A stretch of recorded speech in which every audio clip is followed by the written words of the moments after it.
Halloween 2, 1981, Thoughts Film. Now, this contains spoilers, including for the first movie, and I will probably bring up the Friday the 13th movies in this video.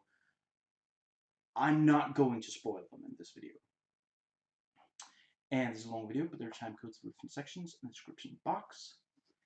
And I've done other videos on the subject, and the link, well, really, the link to the playlist on which the videos, will be in the description box. Since I've made other videos, I'm going to try not to restate what I said there. I got this on sale, so anything negative I say in this video is not out of bitterness. And I want to make clear, I don't have a problem with gore in general. The Thing is one of my favorite horror movies, and movies in general. And I also love Cronenberg's The Fly, Videodrome. You know, it's not that I have a problem with gore in general. I just don't think it really, based on what the first movie is like, I don't really think it should be, and certainly not a sequel that comes out so soon after. I have much less of a problem with the gore in the 2018 Halloween movie.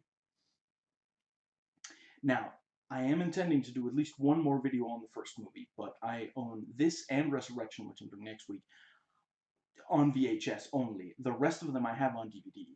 Sooner or later, my VCR is going to give out. I don't know if I'm going to be able to buy a working VCR after that. So I'm favoring VHS movies until I'm all the way through with the ones that I most badly want to cover. I'm not going to go through my entire VHS collection. If I had to give an estimate, at least 50. I probably have at least 50 movies on VHS. I love slasher flicks, so that's not why I criticize this. I don't think this movie lives up to the standard of the first one. Now, my own quote-unquote film critic rating for this, I gave this a 6 out of 10 when I wrote the original review, which, excuse me, I guess was 10 years ago or something. I guess ultimately it's still a 6, but there are things about it that almost get it to a 7. And for comparison, the first one is a perfect 10 out of 10. And the 2018 movie is a 7 out of 10. I almost gave it an 8 out of 10, but ultimately I can't completely justify doing so. And personal rating ultimately is also a 6 out of 10. Again, bordering on 7, but I just can't give it a 7 based on the negatives of it. Now, I completely forgot to start the timer. Let's see. Could I figure out from clues? Let me just real quick see. Does it? Oh, let's see. Yeah, it says 11, 8. So I guess that means, yeah. Okay, so I started recording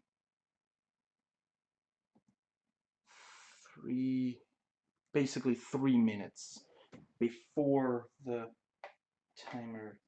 Yeah, so I'm gonna, So, let's see, I guess I'm gonna go ahead and say it's, so, first section, notes taken while watching. And I have to admit, it's gonna start with some notes I took before watching, but there are things I want to talk about immediately, so. My stance is that it would be best if there was only one Halloween movie about Michael Myers. I would much rather the rest of the series really was like the third movie, anthology horror movies set at Halloween, about Halloween for various reasons. Yeah.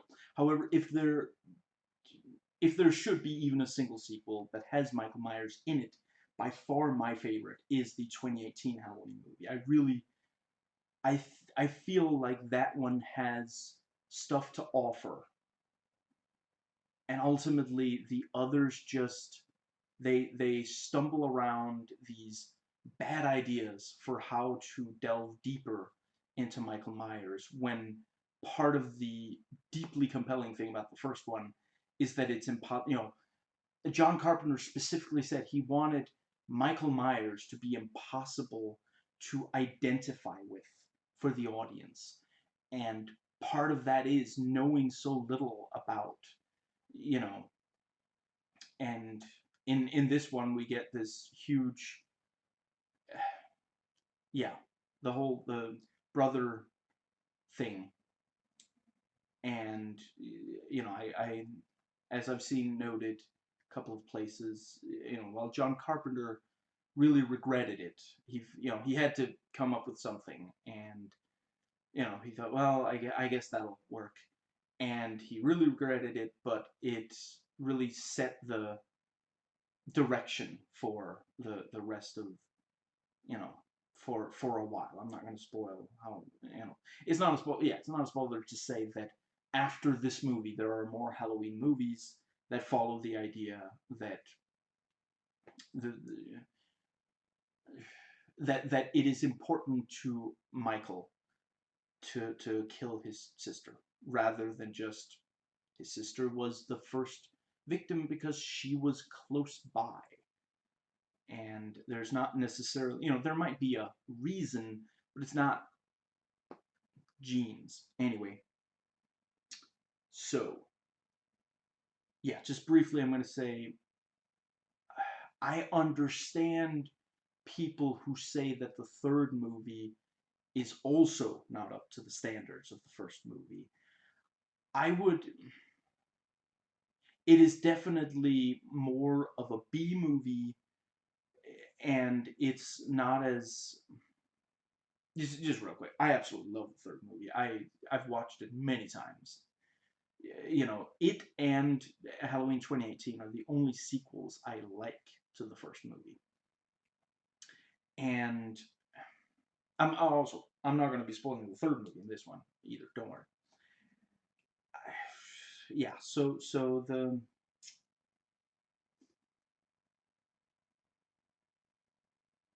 I don't think the third movie was really supposed to. I think the people who made the third movie knew that it wasn't the same. It was a very different kind of thing that from the first movie. And yeah, I don't, not every single one of them would have to be this incredibly smart movie. Just interesting ideas handled with a lot of technical prowess. They meant for it to be like the Twilight Zone, but with bigger budgets and feature length. And I mean, if you do, I'll admit I haven't watched that much of the Twilight Zone. What I've watched, I thought was very, very high quality. But if you just sit down and like binge a bunch of it, as far as I know, there are stories in there that are like, I mean, I go, okay, I guess, okay. Not all of them are equally strong, and yeah, I don't think they all needed to be as much of, masterpieces of the level of the first movie. Yeah, I feel I don't feel like the third movie is a step down. It's a step in a different direction, not a step down.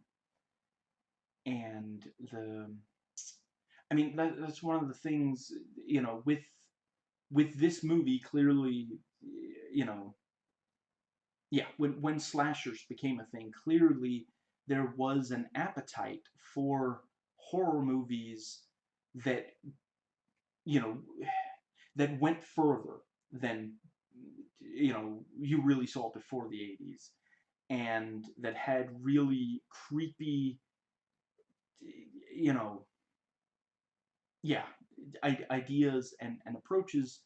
And yeah, the third one has a lot of, yeah, but anyway,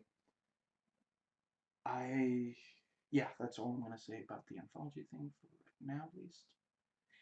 Now, in preparation for this review, to better compare, I rewatched the first 8 Friday the 13th movies, you know, in the weeks leading up to this review, and let's see, and again, yeah, I'm gonna, yeah, I'm gonna get to that in a minute. Yeah, just yesterday I rewatched the original Halloween, and just a couple of days ago I rewatched the third, but you know, not for comparison really, but just, you know, I like I said, I'm gonna be doing a video in 1 week. I'm gonna do a video on the 8th movie, and I intend to rewatch movies 4 through 7 before doing that, and you know, spoiling some of those in that video. Now, when I bring up the Friday the 13th movies in this video, I obviously realize only the first, you know, and according to IMDb, also the second, but only by months, had come out by the time this movie came out.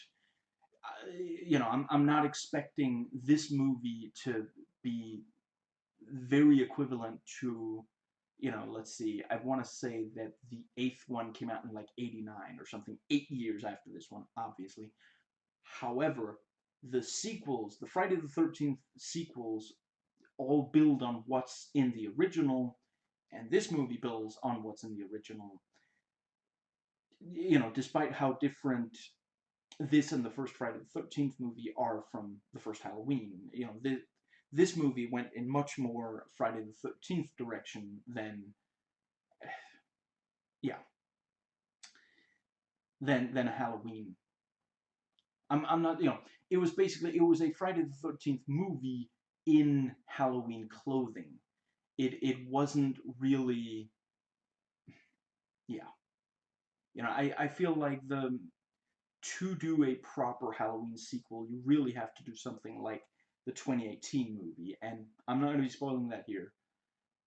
I feel like that one knew how to, you know, yeah, and this one, I get why they went where they did, but I really don't think, yeah, just briefly, the idea of following, of having more of the same night, I get it.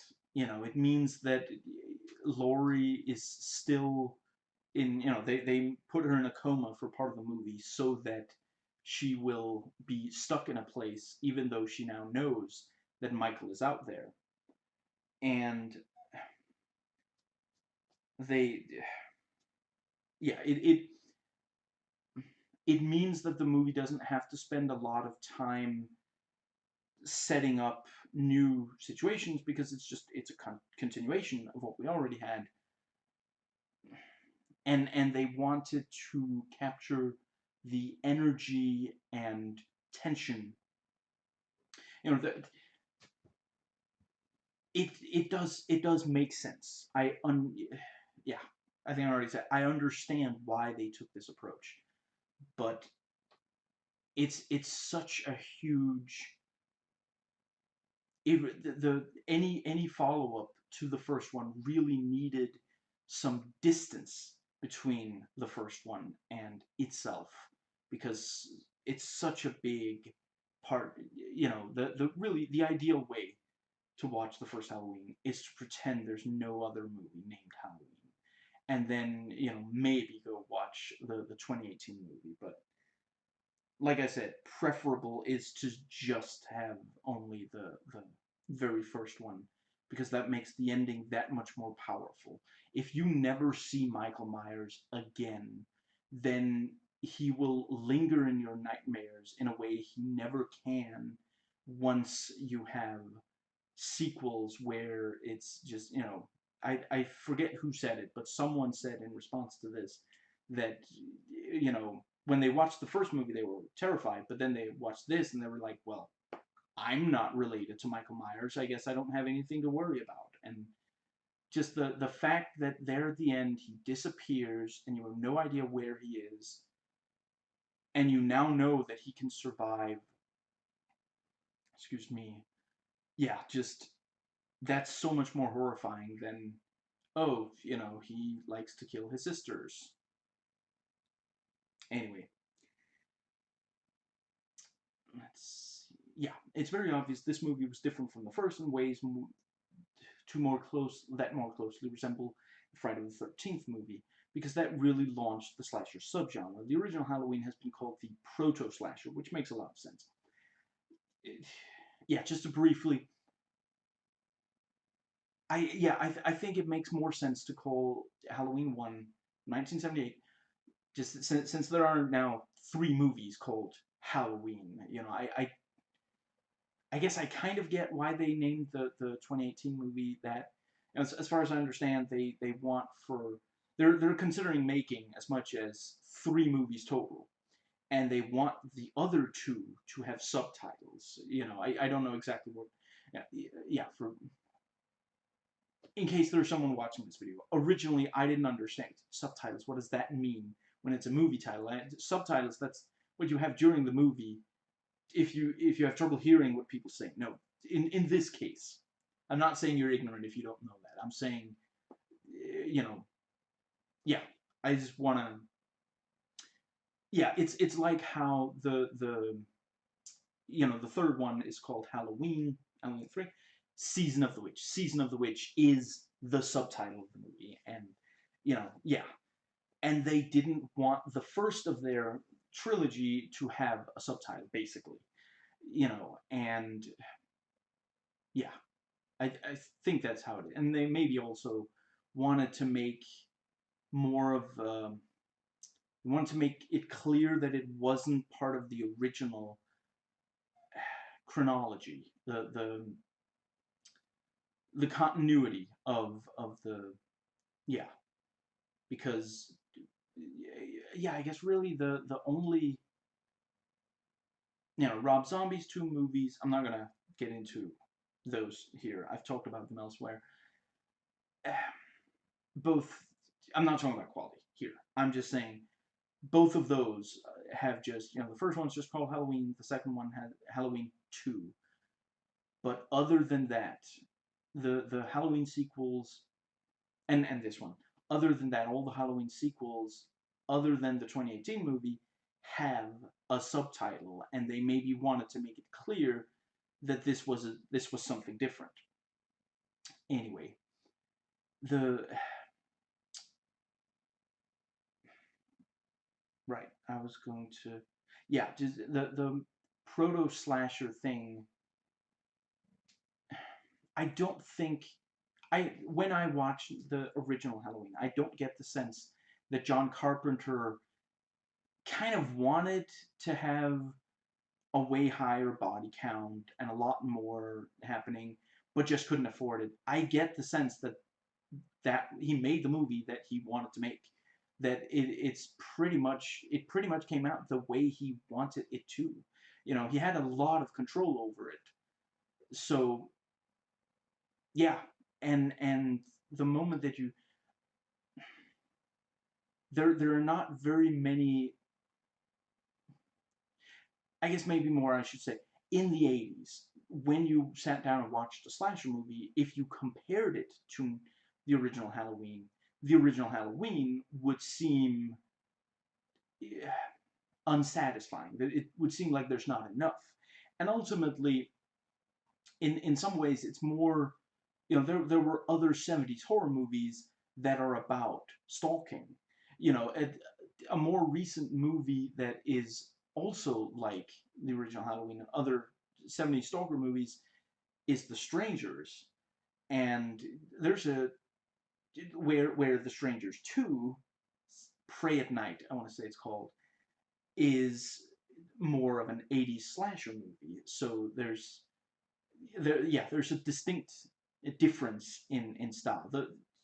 Yeah, if you want to know what the difference is between those kinds of, that's those 2 movies really show very well what the because technically they're set in the same universe, and I did not find them to be. I respect the first movie a lot. I can see what it's going for, and I think a lot of it works. But I love the second movie, and like I said, I'm a slasher movie fan. But I don't find the original Halloween to be unsatisfying because I don't really think of it as much of a slasher movie. It is a movie about stalking. I'll admit I haven't watched it, so I can't, don't, maybe I'm wrong. But as far as I know, what's it called? Last House on the Left, is that what it's called? The Wes Craven movie. The tagline is, "It's only a movie. It's only a movie. It's only a movie." That movie is also about these. It's not. That's not necessarily about a ton of people are going to die in this movie. It's about you know yeah, this it's the it's more that it's about the kind of yeah, what if there were people after you who just wanted to hurt you, and that was something that was a thing in 70s horror movies, where yeah, there have been some since then. But what I'm getting at, I'm not saying there hadn't been. I'm saying in the 80s it was more slasher movies. Teenagers wanted to see teenagers on film being stalked and killed, and that was yeah. I totally get making more of a slasher movie sequel to the original Halloween. I just don't think it was a good idea, and certainly not the way they did it. But yeah, that's something I have respect for the seventh movie, H2O, because it really very clearly is trying to do something very similar to the first one, more so than some of the other sequels. Anyway, excuse me. Right. So returning to my notes, yeah, making a slasher sequel to the original Halloween makes a lot of sense. I get going bigger than the original movie, but they didn't need to get so close to Friday the 13th. As I point out in my old vlog about this movie, the characters are obnoxious or bland, so we don't care when something happens to them. The amount of deaths and gore is just silly. If you love Friday the 13th, you're not wrong. And there are a lot of elements about those movies that I love. Honestly, I get a lot more enjoyment out of watching those movies than the Halloween sequels, again, other than 3 in 2018. But at the end of the day, those movies are largely not as technically competent as the first Halloween movie is. The original Friday the 13th wasn't a labor of love, which the first Halloween was. They made it like, I want to say it's the both in the both on the commentary track of the first movie and in this 22-minute documentary on the DVD of the first movie. The director himself, Sean S. Cunningham, says, "We made the movie to keep the lights on." It was purely, they figured that it would make money, so they made it. They didn't think that they were going to launch a subgenre. They just figured people are going to watch this movie, and we need to make money. They had a passion project, which later, which he admits, oh, we made that and no one really cared, but we made a ton of these movies, and he appreciates how much money that the series has made him, but he didn't start out, anyway, yeah. Let's see. Yeah, a huge part of why the Friday the 13th movies were popular and still are among a lot of people. Again, I get a lot of enjoyment out of them. Is that people badly wanted that sort of thing, and imitating them is a step down from the first Halloween. I'll grant that over time they did get to be very technically competent. I would say, for example, the fifth. Yeah, I guess from the fifth and onwards, they tend to be very, very competent. yeah, I guess the fourth as well, but yeah, the let's see, but yeah, in the first Halloween, the movie, the characters are likable and realistic. Basically, everything that happens and exists within the movie, other than Michael and his killing, is completely normal. And the teenagers are fairly well behaved. Although 1978, the idea of this kind of casual sex, but especially involving teenagers hired to babysit, was considered very risque, of course. But that's, yeah, they're not, they don't, in the first movie, they don't treat each other really badly, for example, which in some of the Friday the 13th movies, yeah, some of the characters behave very badly. And I forget the name, but one of the people working on some of the Friday the 13th movies specifically said that he felt it would be depressing if they made the characters likable, because then you're just watching nice people be killed. And I can understand where he's coming from. I just, I don't really think that it should be a goal to make characters so unlikable that we, I mean, almost find it exciting when we see them die. The way I see it, basically, the way I see it, horror movies are a way to safely live out you know, our fears. They allow us to, in a safe environment, face fears. That, and yeah, one very common fear is being murdered. And slasher movies, yeah, you can, yeah, you can imagine that it is, yeah, I don't think I really need to go into.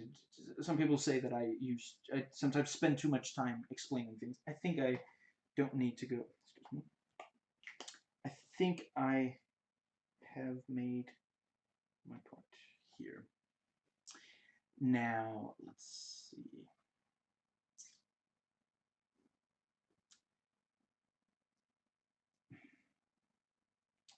Let's see. I wanted to.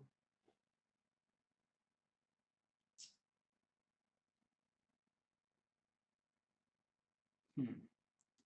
Yeah, let's see. What was it that I was? I can see the.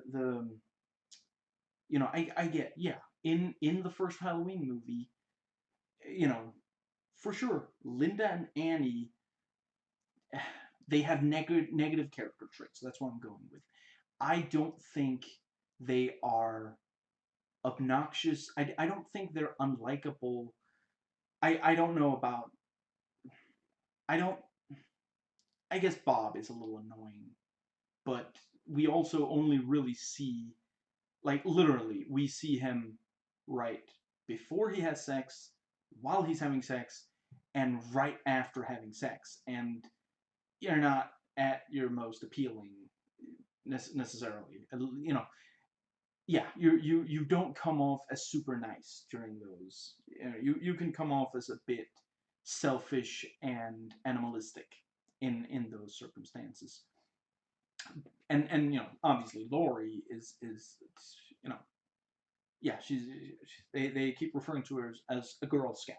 She is a very positive character. It's kind of, you know parents hope that the teenagers they hire as babysitters are as well behaved and responsible as Laurie Strode is. And the but yeah, Annie and Linda, they're not they're not obnoxious, and they don't treat other characters really badly. And that's just something that, yeah, in again, having just watched them, the Friday the 13th movies, there are several characters and character relationships where teenagers are just treating each other badly, treating people that they refer to as friends really badly. And, in part, some of the people working on them think that these characters shouldn't be likable. Some would say that teenagers do behave like this. I respect wanting to put something very true to life and realistic on camera, but I do think I I I don't necessarily think that you should have something realistically negative in a movie where the characters that are depicted as realistically negative are then killed. They are disposable. I think that sends the message that, you know, yeah, don't take this out of context. I feel like the Friday the 13th movies, in part, are saying teenagers are terrible and deserve to die. And that's really, then you really don't want people seeing themselves in those characters if it's supposed to make them think that, to make that connection. I've seen movies that, yeah, just yesterday I rewatched Shazam, and it's still amazing. Love that movie.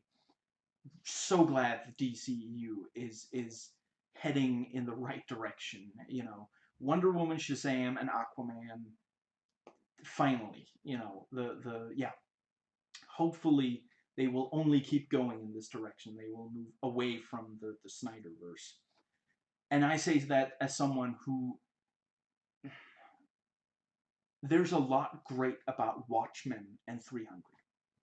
And yes, I acknowledge that 300 is incredibly problematic, but I do also think that there are, yeah, I've gone into that movie at length in other videos. So if you want to hear my thoughts about it, just, do a search for 300 on my channel and you'll find it.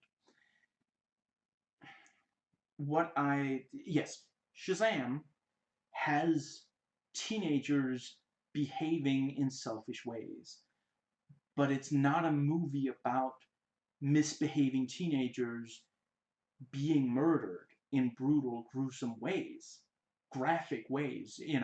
It's a movie that allows redemption of people who've behaved in, and yeah, I'm not saying that you should never have realistic negative depictions of, of people. I just don't think it's a good idea to have it in the same movie as, yeah. And, both the women and men both are stereotyped very negatively in the Friday the 13th movies. And just, yeah, I feel like you care more when you like the characters. I care more when I see Linda and Annie, and really even Bob, die when watching the first Halloween movie.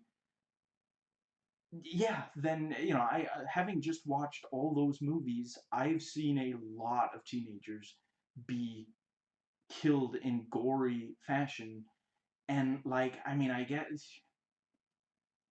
do like some of the characters in some of the movies, and I think that they did some interesting things with Tommy Jarvis. I just don't. Yeah, ultimately, they are meant to be disposable. It's kind of like fast food. You don't spend a lot of time getting emotionally involved with these movies. It only, some of them make you laugh, like the sixth one clearly goes for a lot of laughs, and largely gets them, I would say, largely earns them. And they go for being scary and, creepy, but they yeah. And let's see, yeah, I would also say, Halloween 2018, some of the characters you don't even know for that long before they die, but I care. They make me care. That movie does a really good job. And actually, some of the characters in that are not very appealing, but the movie still made me care about them. Yeah, I guess I'm not sure I'm gonna go too much into other. I think some of the Nightmare on Elm Street movies also do a really good job of making us like the characters, not just watching them die. And Scream 1 and 4, to a lesser extent 2, to a somewhat significantly lesser extent 3. Yeah, they make you care about these characters. And yeah. And that was everything I wanted to say about that. So, excuse me. Right, so, to get back to, yeah, excuse me. Basically, the yeah, everything in the world of the first Halloween movie, other than Michael and his killing, is, yeah, normal, and just, you can really see yourself existing in the world that it creates, and that makes Michael way scarier. You can imagine Michael Myers walking into your neighborhood and stalking you and your friends and your significant others, and then killing you. It's yeah, and that's not really what the Friday the 13th movies are going for. Some of the things they experience are very unlikely, based on what they figured would be cool or funny or scary to teenagers. It's not really. And some of the movies especially just get really like, okay, we gotta have, I forget, I think, yeah, for at least one of the movies, the one of, maybe the director, I forget, but you know let's say, let's go with the director. The director of at least that movie, possibly the others, certainly seems like the others, was given a very clear mission directive: have someone be killed every 10 to 12 minutes. And that means that some of the characters are only introduced very shortly before they're killed. And, sometimes they have these, like, more or less unlikely explanations for, basically, well, why, if we gotta kill that many people and the movie's gonna last about 90 minutes, well, we gotta figure out ways to get all these people into, I guess, just into the area that the movie is set, and have some explanation for how Jason can kill that person, and without, basically, yeah, without it immediately basically ending his, he has to be able to kill that person and then move on to kill someone else not very long after. And that is one of the problems, really, in the first Halloween movie. If Michael started killing people very, very, to be fair, at the very start he kills his sister Judith, and not long after escaping he kills that uh, worker, which is where he gets the is it called kettle suit? I want to say it's, I read somewhere it's called a kettle suit. Other than that, a lot of time actually passes without him killing anyone. And once he does start killing people, it doesn't actually take very long before he's discovered killing people. And that, and by that point, the only, yeah, then he's discovered by Laurie, and then he goes after her, and she tries to run away from him, and she attacks him a couple of times in self-defense, but it's not really, you know yeah, the movie can't really keep going too long after that. And yeah, the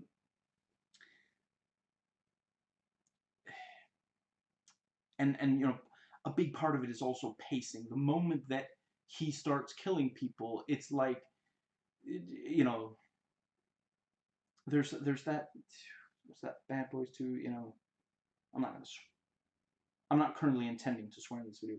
Crap just got real, you know, which on the commentary track for what's it called, Hot Fuzz, I want to say it's called.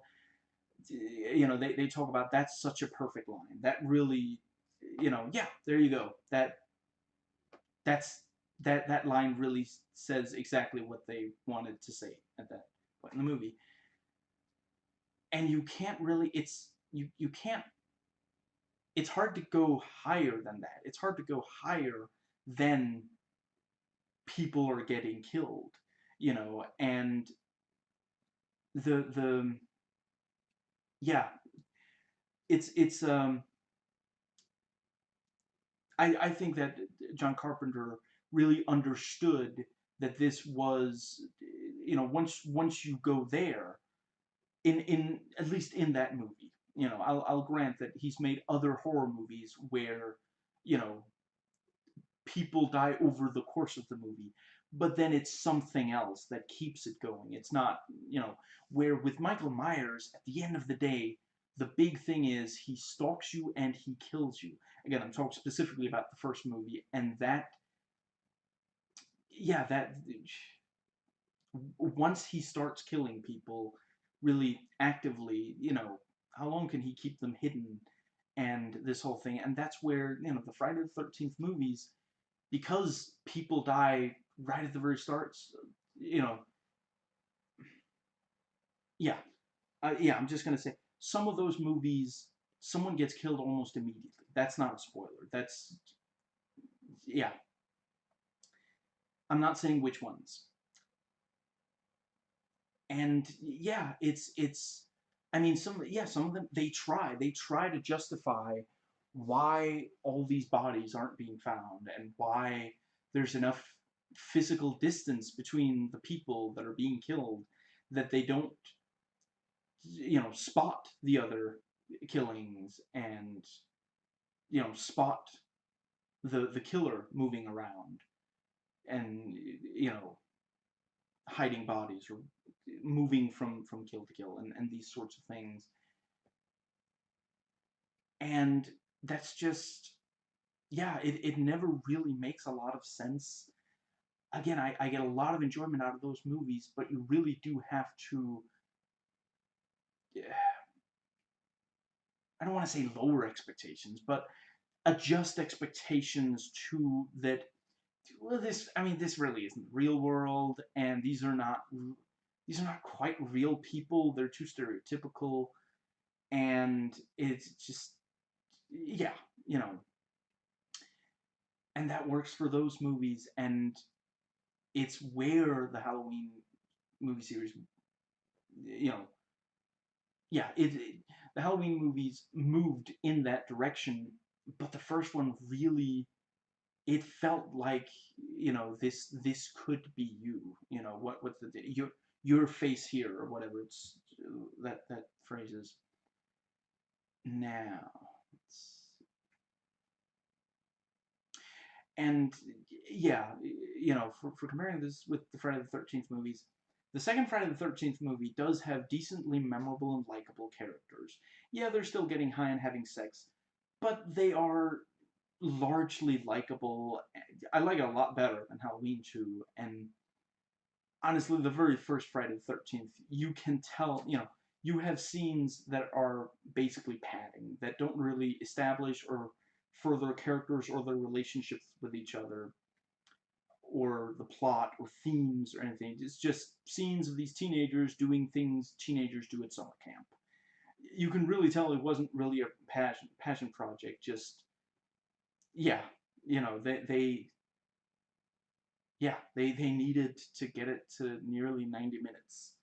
And and that's just really not something like, that's the thing, the first Halloween, I've watched that movie maybe 20 times by now, and it's still just, it amazes, just the economy, there's nothing wasted. there's nothing that you where yeah, there's not really anything in the first Halloween movie that you can point to and say, in my opinion, I'm not that you can really point to and say you could remove that and you would lose nothing. There's no reason for that to be there. You follow Laurie through the yeah, basically the entirety of October 31st in 1978, and you see her leave for school in the morning, you see her in school, you see her home from school, you see her go babysit, and by the time the movie ends, it's very late in the evening, and throughout all that time, Michael is stalking her. He starts stalking her in the morning. And, according to this movie and, other sequels, oh, well, he likes killing his sisters. But if you only watch the first one, if you consider that the only canon, he killed her because he saw her. She walked near his house, he spotted her, so he started stalking her. That's horrifying. That's such a terrifying concept. I'm pretty sure I've said in videos before, but that really is and nothing in the sequels comes close to that. It just and the moment you make a sequel, by definition you dilute that. The yeah, anyway, and that's why I in again in Halloween 3 you have a really terrifying and interesting idea that also you didn't it wasn't something you were thinking of before you sat down to watch the movie, basically, except for maybe from the trailer. But it's not something that you were already actively thinking. The idea that you might be stalked and killed because you walked near an empty house, or whatever. In the case of Halloween, the original movie, it's an empty house that her father's selling the house, but it could be a million other things. Just the idea that there's someone hiding, and because you come near them, they're going to kill you because you're there. Because she was probably the first person he saw since getting into the house. He was in the house for some hours, whatever, and she was the first person that he saw. So that's the he doesn't need more of a reason than that, and that and the whole movie is him stalking her. The entire rest of the movie is him stalking her and the people he sees her with, and then the boyfriend of one of the girls that he sees. But that's it. Maybe the only reason he kills Annie is because she yelled "speed kills" when he sped past them. Maybe that was enough. It's that thing. You'll never truly understand why someone murders other people. You'll never 100% understand.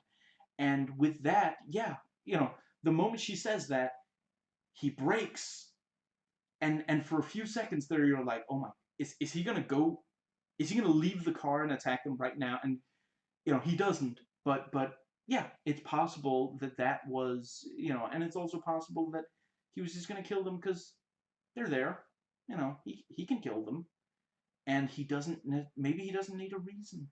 Maybe he just needs a face. Maybe he just needs to spot someone, and that makes him want to kill them. And that's yeah, nothing in the sequels, and not really anything in the Friday the 13th movies quite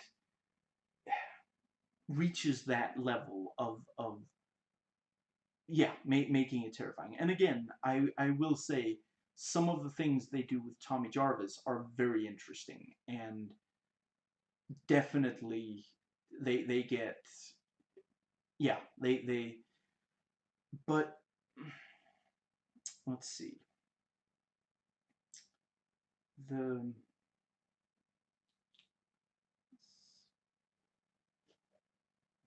excuse me,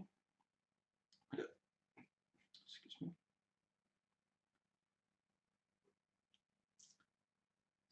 So,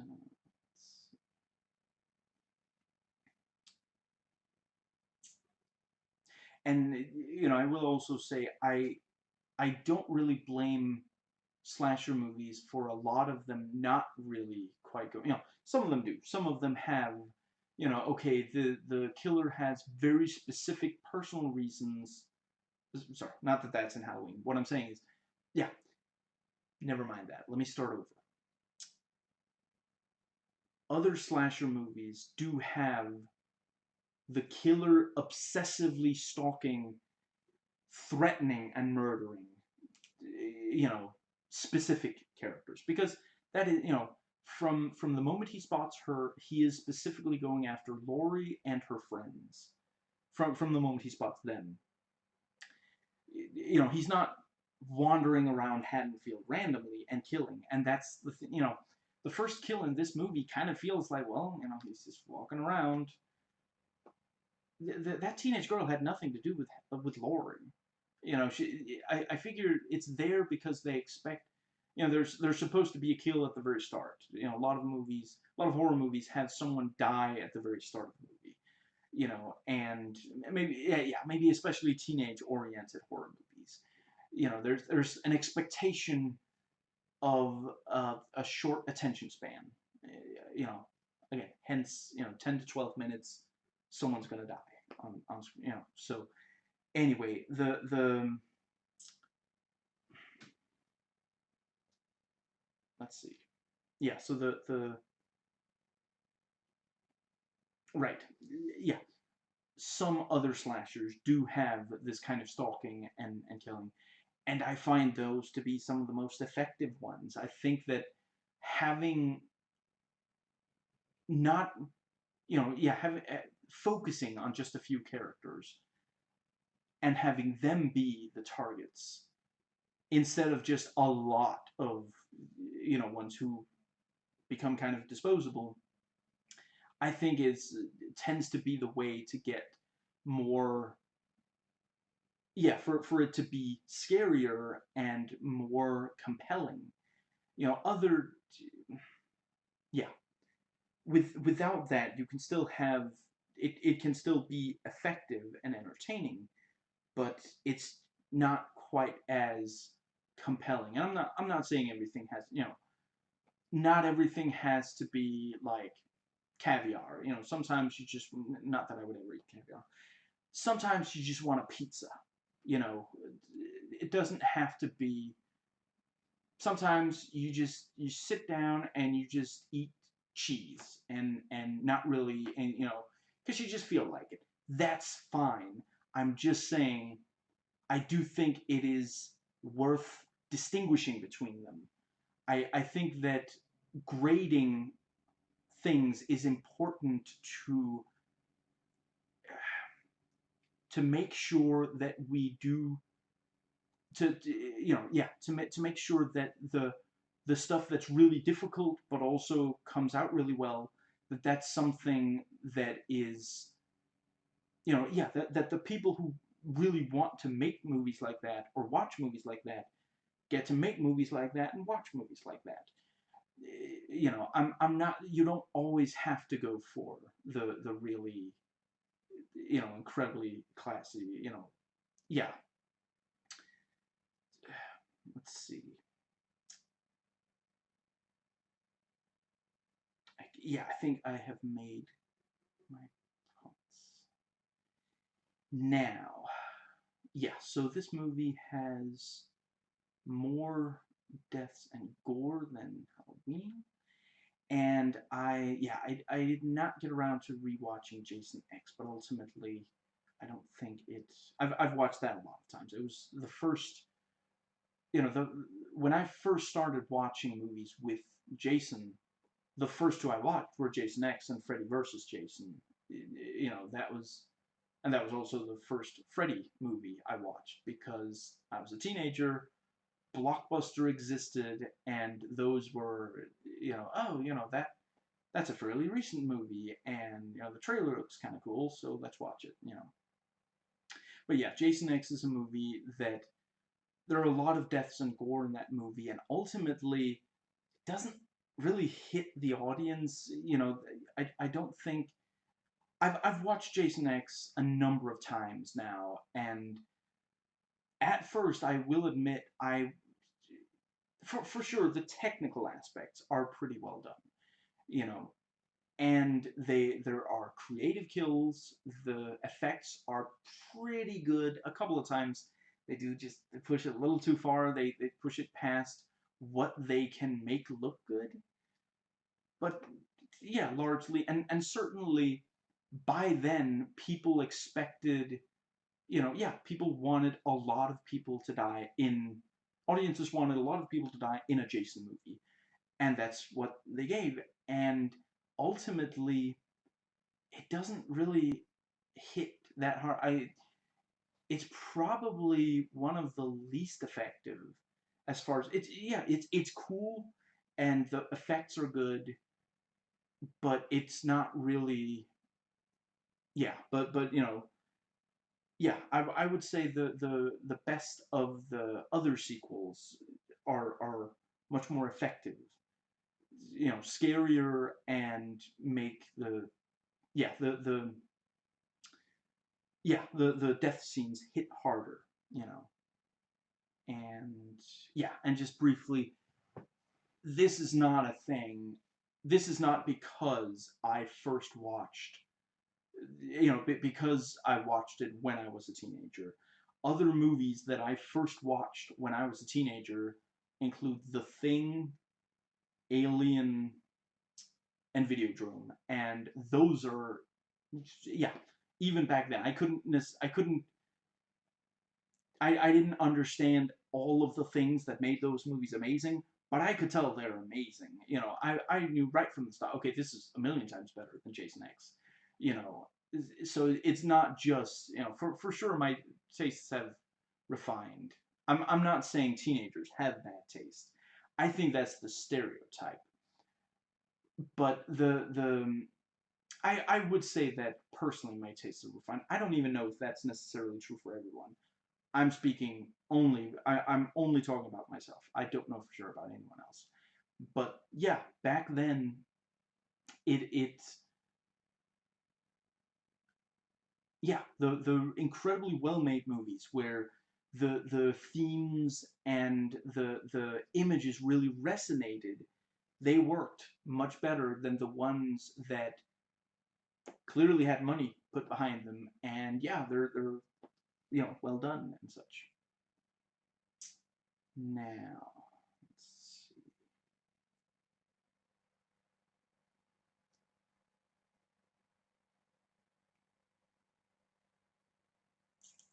So,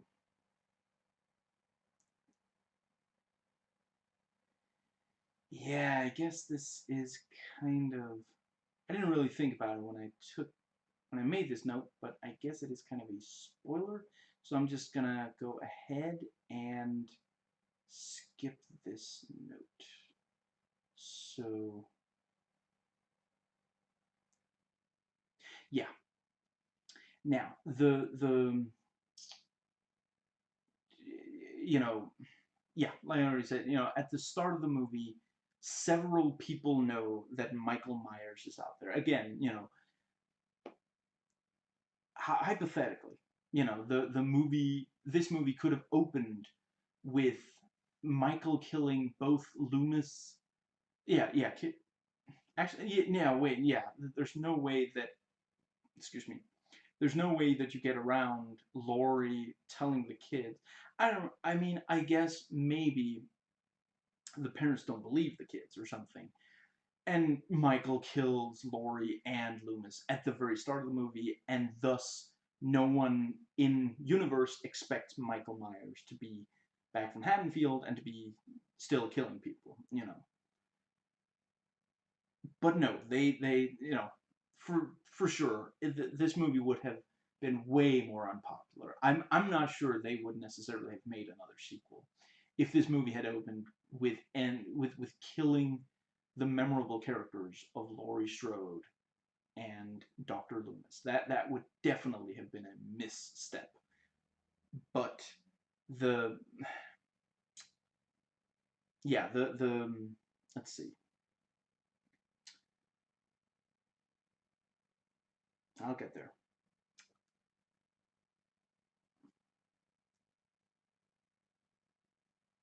Yeah, they you know, they decided to keep those characters alive, and in fact keep them, you know, keep Laurie as the person that Michael is clearly going after, as well as Loomis continuing to, you know, to worry about Michael killing people and try to stop him from killing people. And those were definitely wise decisions, and definitely why the movie resonated at all.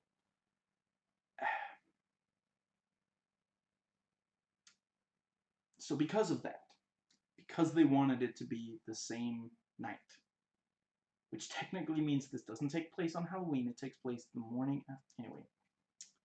Or at least it, whatever. I'm trying to do positive videos.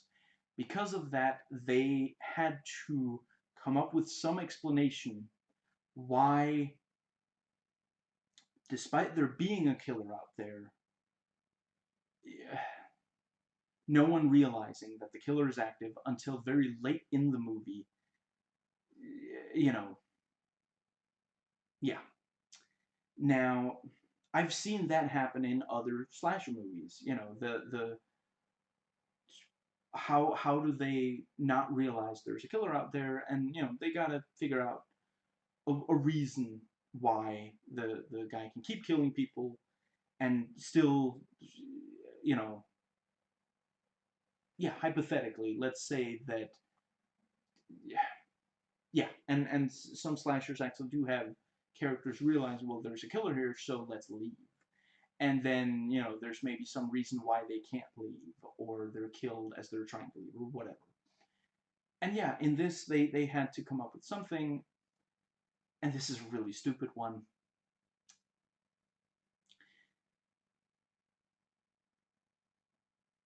This movie might actually be the one that stands out to me as having the single stupidest reason, and it gets stupider every time I watch it.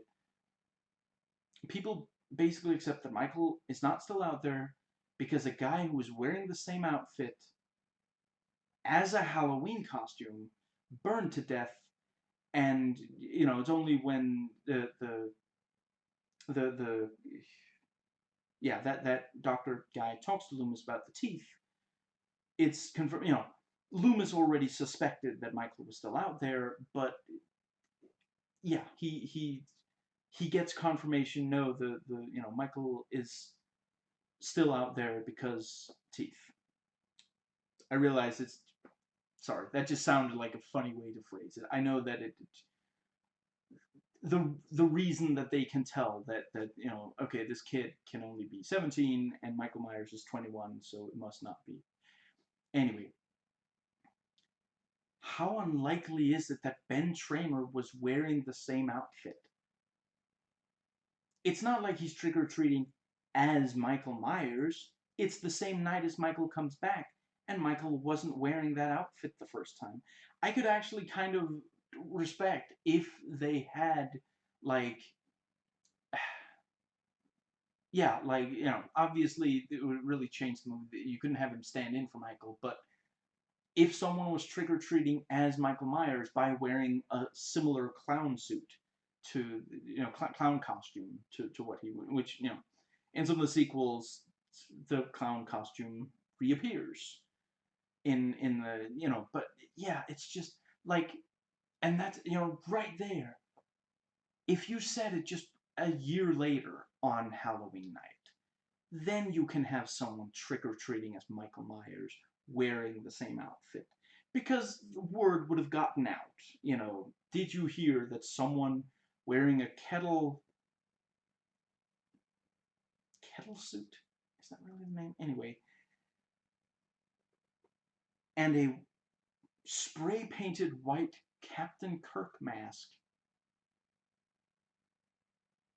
killed people. That, yeah, I'm sure that, in real life, they're probably, there are people who dress up and on Halloween as actual, like, well, I mean, that person existed and did some really awful things. Some people would say it's in bad taste, but I don't, I'm not going to talk about Halloween and the holiday. I used to enjoy getting dressed up. So it's not, I could buy that. But to have it the same night, it's just so contrived, so ridiculous. I read that for John Carpenter writing the script, it was basically every day sitting down with a bottle of booze and writing. And he really hated it, and he kept saying to himself, "You got to get through this. You got to get through this. They demand it. You have to do this." And he eventually got through it, But yeah, that kind of thing, I don't know if it's the booze or the desperation or a combination of the two, but yeah, man, that's stupid.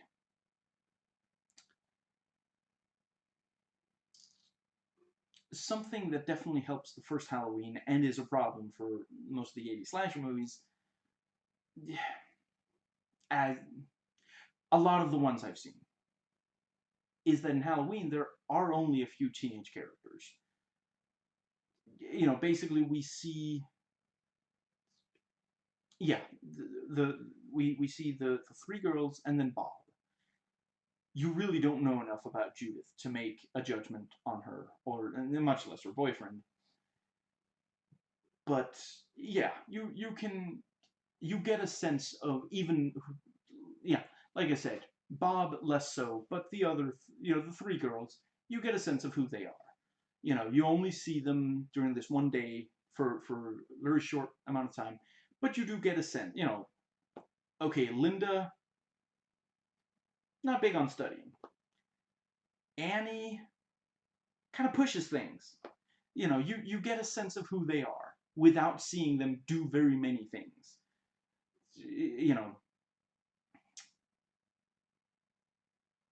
And yeah, we hear the voice of Annie's boyfriend, played by John Carpenter, which is it's kind of funny. I can't not hear John Carpenter because I've heard him on commentary tracks and such.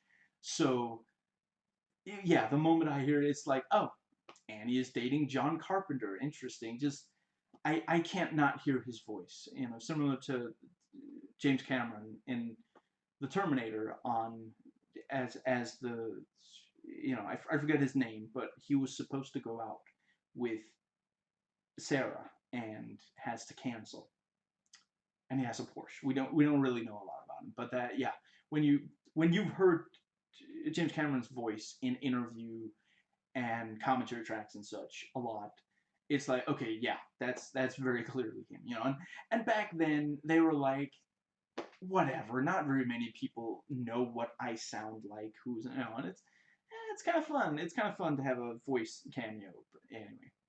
And I do think both of them do a decent enough job acting. You buy them as their character. Anyway, yeah, the more teenage characters in one of these movies, the greater the chance that they are obnoxious, and that a lot of them are obnoxious. Again, because a lot of people expect that, so it was, a lot of these movies have teenage characters written to live down to the expectation for teenage characters. Now, let's see. I'll grant that there are aspects of their personalities in First Halloween movie teenagers that aren't attractive, but they're not pushed to a level where they get obnoxious. And yeah, in this, they're definitely obnoxious, and not only the teenage characters. I mean, really, most of the characters are not teenagers. It's really only, I guess, Jimmy and Laurie are the only teenagers in this movie. everyone else must be an adult because they have jobs, but they behave like horny, stoned, drunk teenagers, which actually makes it even more baffling. And I mean, at least the Friday the 13th movies, a lot of these characters are teenagers, and yeah, they're horny because anyway, that is definitely something that yeah, very true of the Friday the 13th movies. Very stereotypical teenage characters. I will say that this movie has an appropriately grand ending, especially considering it was supposed to be the last time we ever saw Michael and Loomis. I greatly prefer the ending to the first Halloween movie, but I fully acknowledge that kind of thing wouldn't have worked here. And, I mean, as, basically John Carpenter, he had to write this movie, but, excuse me, basically, when he was writing it, he had been told that it would be okay if this was the last movie with Myers and Loomis. And sometimes you see that kind of thing, they get really bitter and kill the character in a really unsatisfying way. I mean, here, for sure, there's some of, okay, he definitely, for sure, man, the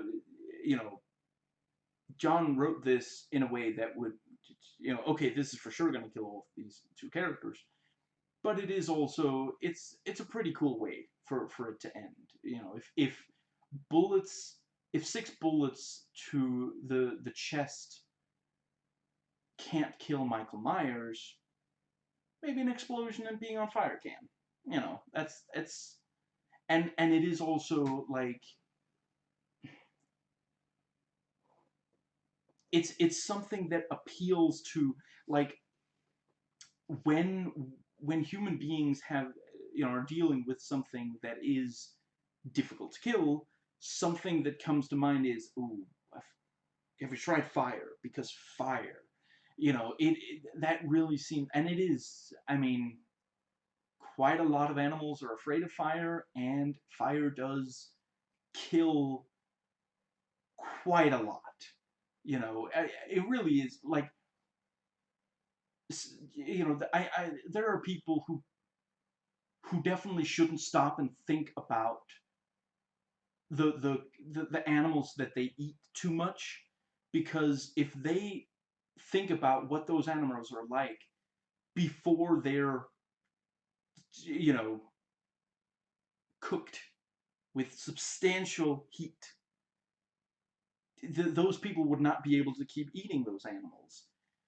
If you think about some of these animals, it really, wow, that is that is a lot of bacteria for one animal to oh, I guess I'm not hungry anymore. It just these are things. Fire kills a lot. Fire kills a lot, and explosions. I do think that clearly they were trying to, yeah, it's a pretty cool way for it to, and I understand why some people would have been happier if this was the last movie about Michael Myers than if the first one was. I understand that. I definitely, and that's part of my problem with it. In the, for sure, I don't think it would have been, you know there's a limited amount of, you can only so many times end horror movie, yeah, when you do a horror movie series and you have the same killer appear over and over, there are only so many times that you can end one of the movies without that killer dying, without the audience feeling like, oh, well, that was kind of wasted. Why did I just spend 90 minutes watching them not kill the guy that, you know And some slasher movie sequels will open with someone turning with the killer turning out to still be alive or something. But part of the thing that makes the first so terrifying is that it ends not only without Michael dying. Keep in mind, hypothetically, John Carpenter could have ended the movie with it turning out that Loomis didn't know how to really use a gun. So he maybe points it, and maybe he fires it once, but he's a terrible shot. And then Michael turns around,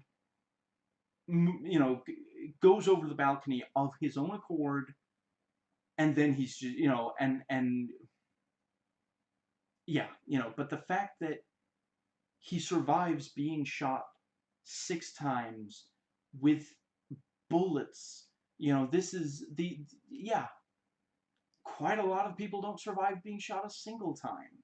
But he survives 6 bullets falling off the balcony.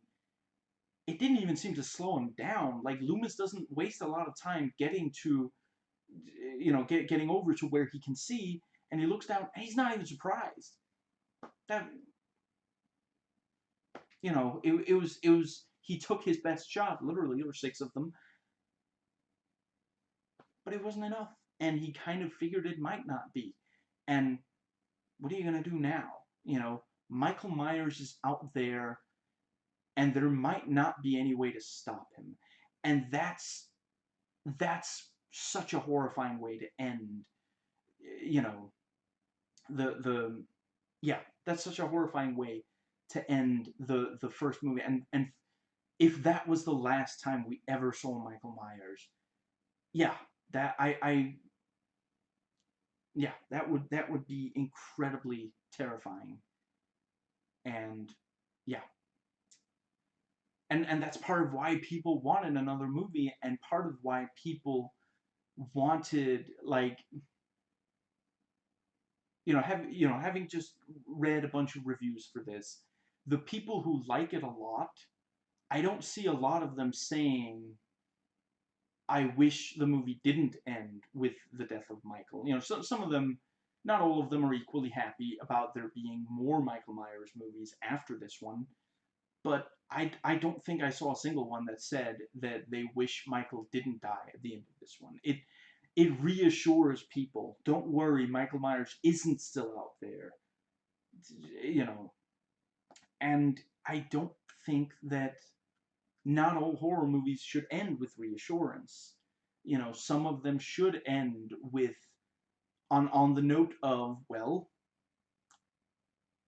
it could happen to you. I mean, it's probably statistically unlikely, but I guess it could happen to you. Again, if that's not what you want, then you probably don't want to watch horror movies. And again, at the end of the day, ideally you do put that back away. You are, if you watch a horror movie and then you know, sleep with the lights on for a month, every day for a month after, maybe you don't want to. Maybe you want to stop watching horror movies if that's the effect that it has on you.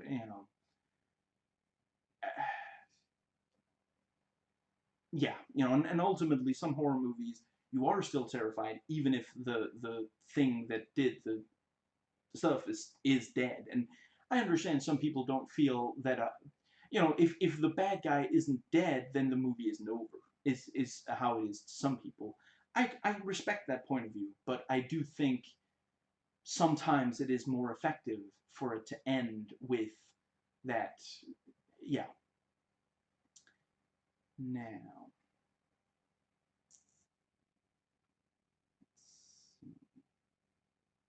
yeah, in the first Halloween movie, no teenager does something extremely risky outside of facing Michael, or something, unlike the yeah, sorry, comma, unlike the Friday the 13th movies. In those, it seems as though a teenager can have 2 minutes to himself without wanting sex, drugs, and or alcohol. In the first Halloween movie, they always make sure to wait until the time when they expect to get away with it. And that's another thing. In this movie, when I'm sorry, I don't I'm just gonna say that nurse and this nurse. I don't remember the nurses' names, and I think that might give you a clue as to how little, you know, yeah, I don't care that much about the characters in this movie, but Bud and that one nurse, yeah, they have sex, and it's like, you really expect to be able to get away? Like, they're both super fired if they get caught. That is just like, oh, you are so out of here. And like, that might seriously hurt your future job prospects. Nobody wants someone who's going to shirk their responsibilities. Just, yeah. The let's see.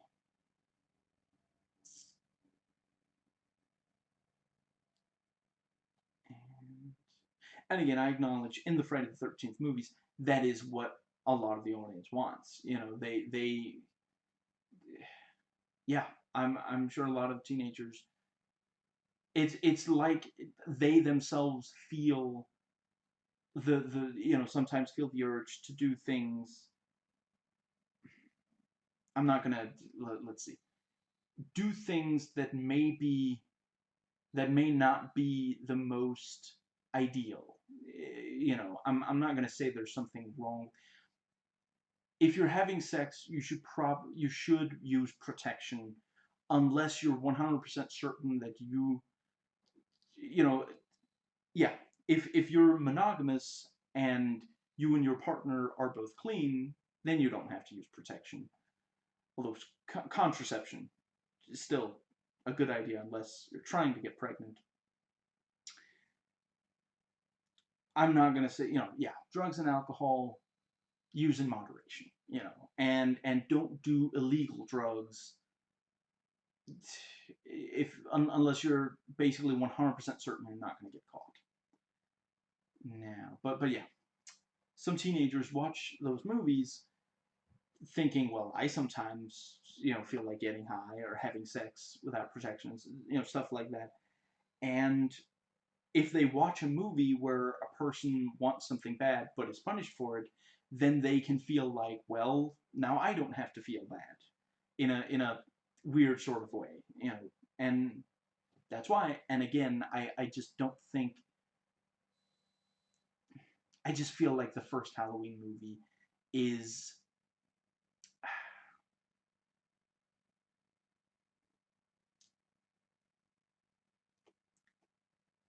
yeah, but belongs in, it should be classified as significantly different from the Friday the 13th movies.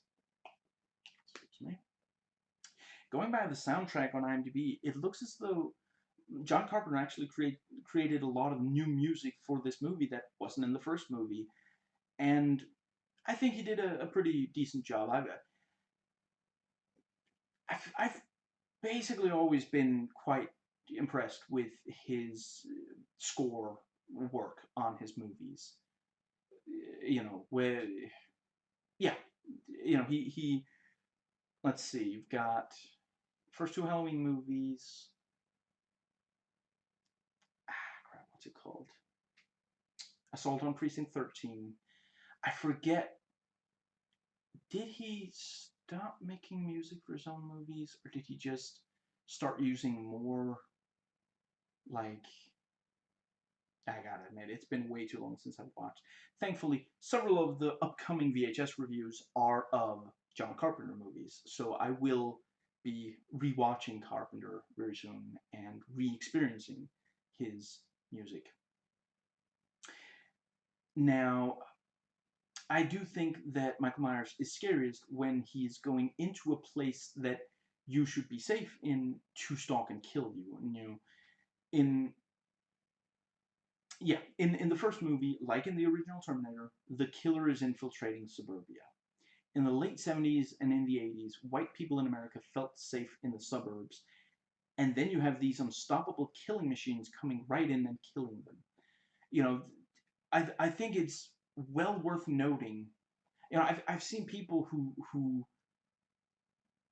don't,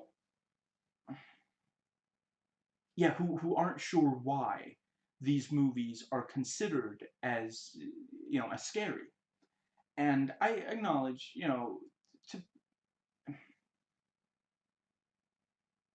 it's, I don't want to say that it's, I do think that other movies that are more likely to be scary to a modern audience have come out much more recently.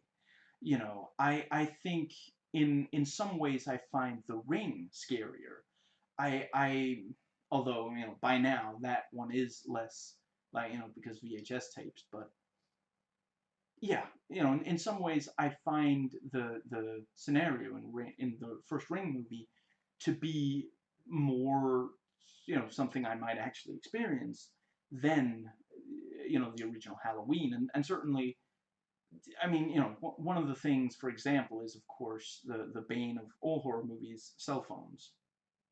Literally, if hypothetically, let's say that the all the teenagers, and that's something that more recent horror movies often have to deal with. How do you get rid of the cell phones? If let's hypothetically say that Laurie, Linda, and Annie all have cell phones, they're suddenly in way less, threat. Like, excuse me. I mean, the first movie does have the thing with, I mean, it's almost a game of phone tag, really. They keep calling each other to figure out, you know, where Annie is, basically. Which is also one of the things, like, the in other slasher movies is like, where did my best friend go? Oh, whatever. But in Halloween, it is like, well, where did they go? They and that's also scarier. It's scarier to think, someone you care about might suddenly just be gone, like that. And you keep calling and they don't answer the phone. They don't, what is going on? Anyway, and that's, again, that's part of, the when Laurie goes into I'm not gonna, crap. Is it Lindsay's house? I want to say the house Annie was in was the house belonging to Lindsay's parents, I believe.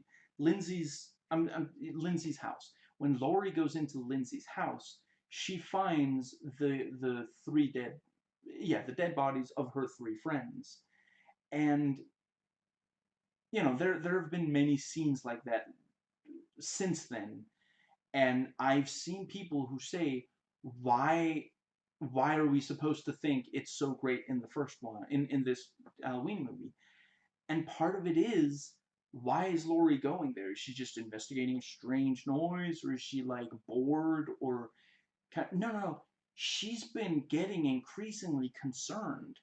The by then it has been a while. I get probably a couple of hours where she, every so often, she calls the house to talk to Annie, and she's getting more and more concerned, to the point where she eventually leaves the Doyle residence with two children alone in the house. They're asleep, but she leaves them alone. That's not something that, for most of the movie, that's not the kind of thing she would do. That's why she doesn't just go over there to talk to Annie. It's because she's babysitting. She leaves once she feels like, okay, there's something going on here. There's something wrong here. And she goes over there and she finds her, you know, yeah, her friends murdered. That's so much more scary than just stumbling into where, some people, including your friends, are, their dead bodies are. It's now. Let's see. I was going to, yes, but yeah, the right. Every so often, one of these notes, I get this. Yeah, it makes me think of something else that I really want to say in this video. That's happening a lot in this video. I did not expect it to happen this much in this video. Part of the thing is, both, and again, this is not a spoiler for the Terminator, but both the first Halloween 1978 and the Terminator, both movies have a seemingly unstoppable killing machine walking right in to a suburban home and brutally murdering, you know, someone that belongs in that home. And that, yeah, that's one of the scary, you know, the in the 1960s, you know, living in the suburbs was basically shown as the ideal way to be. You know, if you really want to be happy, you should probably live in an American suburb and have like several kids and be married and all this stuff. And you know, there are a number of movies that have gone into the, you know, pick that apart. You know, said, well, what if you're, you know, there are horror movies that are about, well, what if your kid turned out to be this, you know, and there are, I'm not sure there are many horror movies, but there are movies where the idea that marriage is necessarily a good thing are kind of, you know, you have, yeah, movies that challenge that idea. And yeah, with these two, and I'm sure there are others. I just don't. I'm not sure I really know the others, but I would be very surprised if those were the only two movies that capitalized on that. But yeah, your physical safety is not guaranteed, even in the suburbs. You know, if you can't feel safe in the suburbs, you're not safe anywhere, basically. And that's, you know, it's going after the last bastion, you know, and yeah.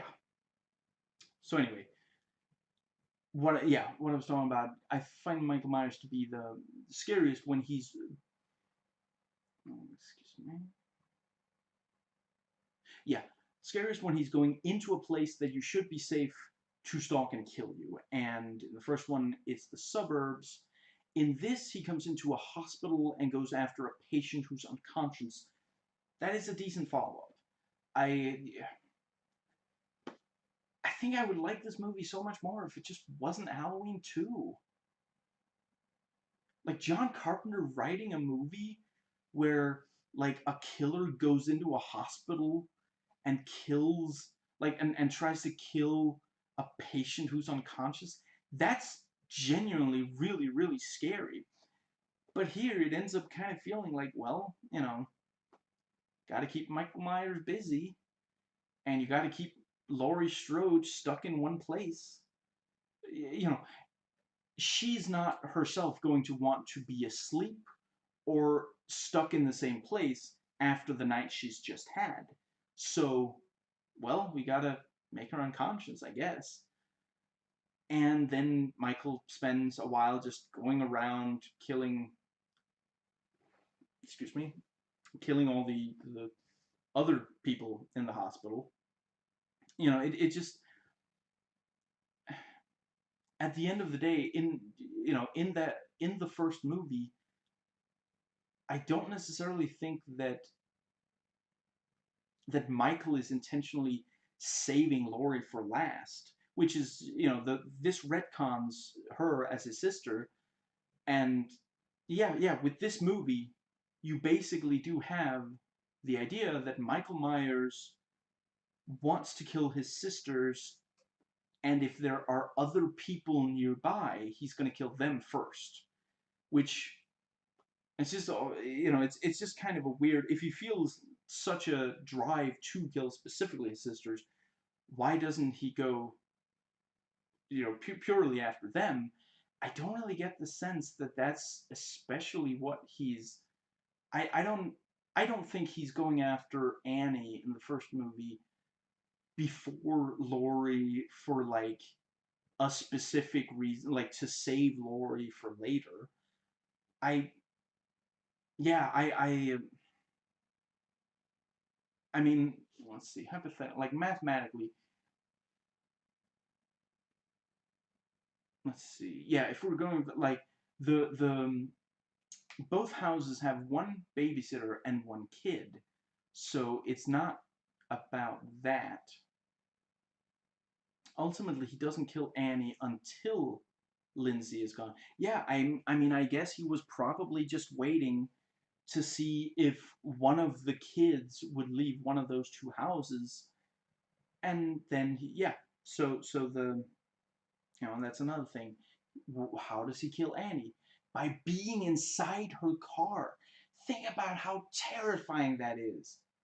You get in your car, a million times, like in a lifetime, you get behind the wheel of a car you're going to drive, like an insane amount of times.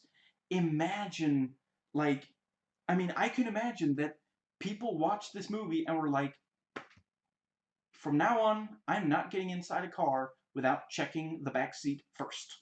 And it's not even, there's an urban legend about a killer hidden in the back seat of the car. That's something that really terrifies people. What if someone was in the back seat of the car? Because what are you gonna do? You are completely exposed there. The moment we turn our back on anything, there's some part of our subconscious, the lizard brain, on some level going, there might be something behind me. And a bunch of people every so often will just like look behind them and just to make or just like turn to make turn their entire body so they can check behind yeah, in the car, like the moment she gets in the front seat, there's nothing she can do. He has her exactly where he wants her. And yeah, and Linda is killed right right after sex by who she thought was her partner. And just again, sex, you're exposed, and with your partner you really let your guard down. you know and he enters the room while they're having sex, and obviously he leaves before he they don't see him leave, but he is standing right, he's in the room anyway for some of the time while they're having sex. Anyway, the yeah, the let's see. Part of the reason that Laurie is subconscious at all in this movie is that that means that he doesn't have to go from place to place to follow her. And then you have the setting. Well, then Michael can be killing off the people working there. And yeah, I just feel like it's not as though they're constantly checking on Laurie, so they keep getting in the way of him just killing her. It kind of feels like he is just saving her for last, and I don't really know. Yeah, I guess the idea is just supposed to be either he wants to save for last, like a dessert kind of thing, I guess, in a morbid way. But yeah, and alternatively, I guess maybe he really is worried that they'll walk in on him, or maybe he's like kind of OCD about killing others for killing his sisters. Maybe he's procrastinating. There are different ways to go about it. But the bottom line is, I don't think it's I you wouldn't even have to change very much.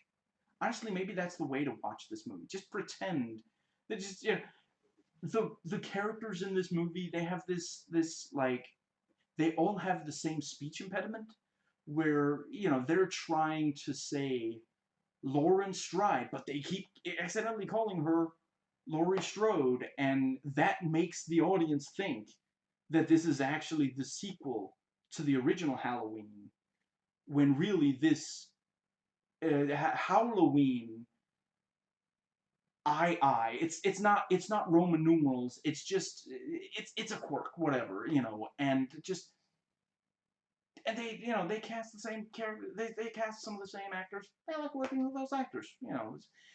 If you pretend this movie has nothing to do with the first Halloween, and you ignore the opening where it uses footage from the first Halloween, literally, like,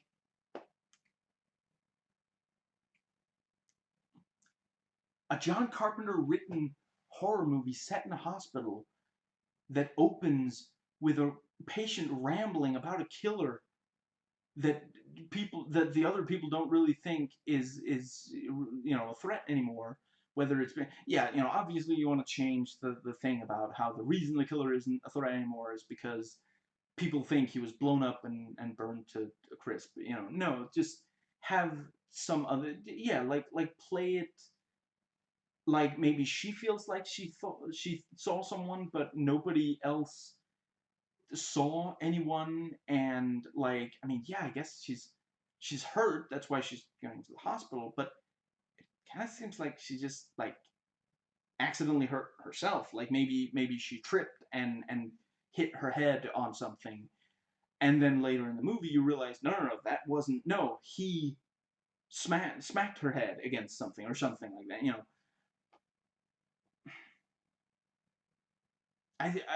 I'm not sure I've ever watched something that John Carpenter was very involved with and felt like, well, this has absolutely no redeeming value. I'll admit I gotta rewatch The Ward to be absolutely certain, and I'm not sure I could offhand name something from his remake of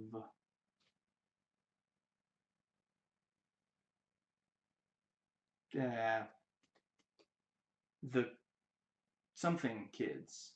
Crap, I forget. Yeah, it's a remake from like a '60s movie, and it's about psychic kids that scare adults.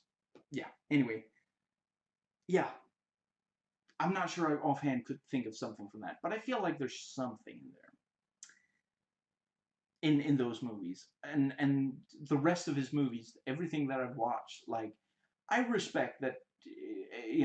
I if you don't like Dark Star, sorry, if you don't like Dark Star, I completely respect your opinion.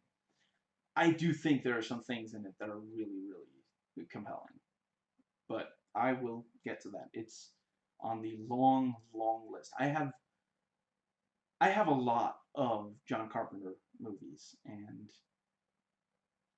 a lot of them are not on VHS. Anyway, I think it's an important part of the first movie that child characters with names and lines are in danger, even though Michael ultimately doesn't kill them, and I'm not saying he should have. In this, you only have that one kid who's only seen very briefly, and at the start, and then I guess a little bit after that. Anyway, and he has neither lines nor. Oh wait, no, sorry, he does have, like, he asks. Yeah, I'm not sure his mother can decipher what he's saying because of the razor blade, but the boy, if you have no idea what I'm talking about, that probably sounded weird. I'm not sure context makes it that much better. It's that urban legend of Halloween candy with razor blades hidden in them, and the kid comes into the hospital with, yeah. Anyway, yeah, I do think that is something that might have made the movie better if, excuse me, let's see, I mean, hypothetically, let's say that you completely removed the kids from the first movie, you'd lose a lot. That would, wow, that would not go with, yeah. Now, let's see. The I was let's see. Right. So, right. Yes. From here and through the rest of this section, these are the notes I actually took while watching in chronological order. And again, I'm trying to do more positive videos these days, so I'm going to try to highlight positives I find in this movie. So expect a lot of I appreciate, with me still saying I don't think it quite worked. I acknowledge that some of my criticisms of this movie are of things that John Carpenter wrote. I still think those are bad things about the movie. You can tell John didn't particularly want to write this. I'm not saying the man is flawless. Again, The Ward. He directed The Ward. That's not anyway. I appreciate that someone managed to get a subliminal message into the opening credits. I have to guess this was a young woman working on the film who wanted her boyfriend Nicholas to know that they could hook up the next day. That's why one of the names in the opening credits is Skip School Nick. I mean, obviously in real life that's someone's name, and I feel bad for him. Her? I'm not sure if Skip is a gender specific name. One of the reviews said that since this movie picks up right where the first one left off, it's okay for it to, no disrespect to anyone named Skip, it's okay for it to not have that much character development and building of suspense and atmosphere because the first one already did that. That really doesn't work for characters because there's almost no character in the first one that's in this one. Most of the developed characters in that movie died. Laurie is barely in the movie, same for the sheriff. Loomis is the only returning character who has a lot of screen time. And not only is the building of suspense and atmosphere necessary for each individual movie, in this movie, there are way too many differences from the first for this one to get mileage off the building of suspense and atmosphere of the first movie. Okay, I'll admit it was a decent reveal that Michael stole the knife. You see him. I forget. Do you see like a close up of you? Anyway, it's clear to the audience that he's there, and you see the knife. The camera briefly focuses on the knife. It cuts away, and then the old woman reaches forward, and the camera pans with her hand, and she screams when she realizes that the knife is gone and there's blood in its place. Initially, you would expect that he would maybe stab her, but instead he only steals the knife. In the first movie, he also sometimes doesn't attack when you might expect him to. I do still find it frustrating that in this, he doesn't kill every time he would be able to get away with it like he does in the first, but there are times in the first one where you might think, I mean, at first you don't necessarily know that he's only going to keep killing. Like, I would say by the end of watching the first movie, I would say it seems very consistent that Michael only goes for killing anyone if he feels like he can get away with it. Maybe that's what he learned in the 15 years. He at age 6 he kills his teenage sister, and he gets caught almost immediately after. And for the rest of the movie, he only, like, hypothetically, he could have gone after the I want to say her name is Marion Crane, the nurse that drives Loomis. Why doesn't he? Because he wants the car. The car is going to make it much easier for him to get away with, so instead, yeah, it may very well be, and that's another thing. Think about how scary that is. Like, you're sitting there in the car, and she's like figuring, okay, I'm basically safe here, and down comes this hand and gropes across her face. Ugh, that's so creepy. Anyway, yeah, so the let's see, yeah, it's very likely that he straight up just wanted the car and he was trying to scare her out of it. I mean, it's possible. It may be that once she left the car, he changed his, excuse me, objective. But yeah, the let's see.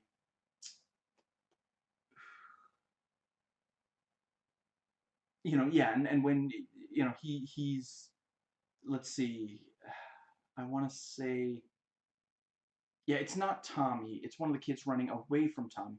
Ronnie, maybe? One of the kids bullying Tommy, trying to scare him about the boogeyman, runs directly into Michael, like, yeah, literally, like not hard, but like bumps into him.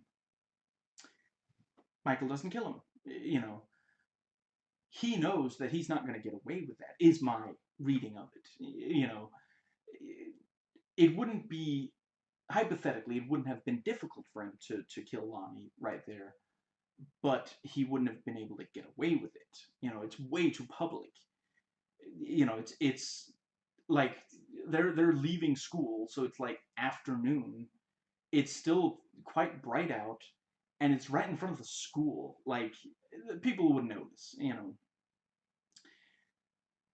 But yeah, by the end of the movie, yeah, he, you know, like maybe the with the dog, the Lindsay's dog.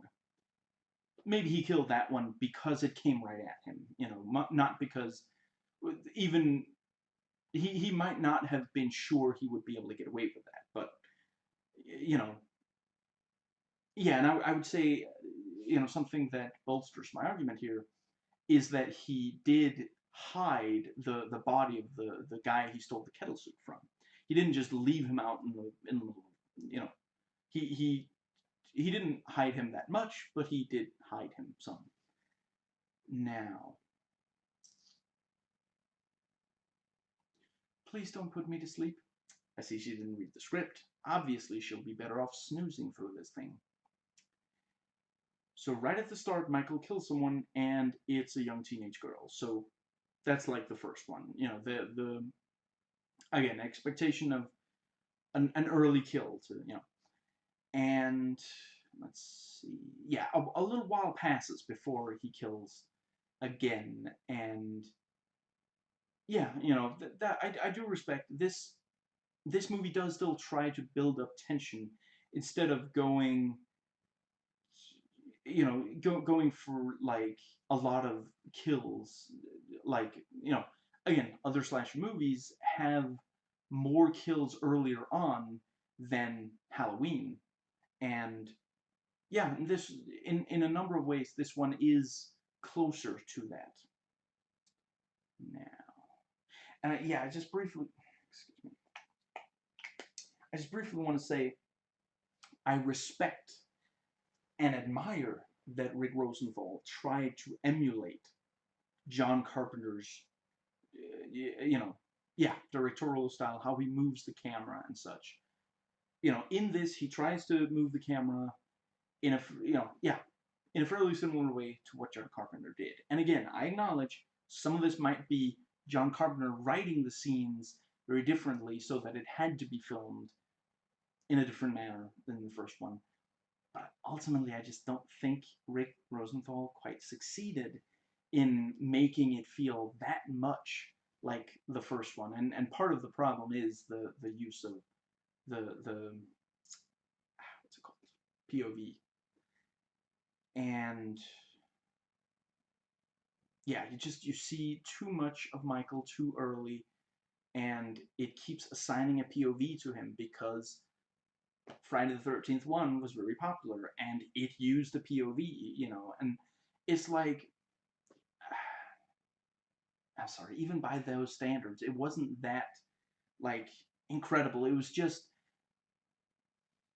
teenagers were ready to watch movies about, you know, about teenagers being killed en masse like that, where, yeah, you know, before the 80s, a lot less people died in horror movies, and it really, like, I can understand people watching, yeah, if you go far enough back, I guess I shouldn't say exactly when, but if you go far enough back and you watch, you know, horror movies, even American ones, a lot of time passes with very few people dying, and I can understand that, you know, yeah, you know, you have to watch it, rather, you have to adjust your expectations to what's realistic for that kind of thing, and yeah. Now the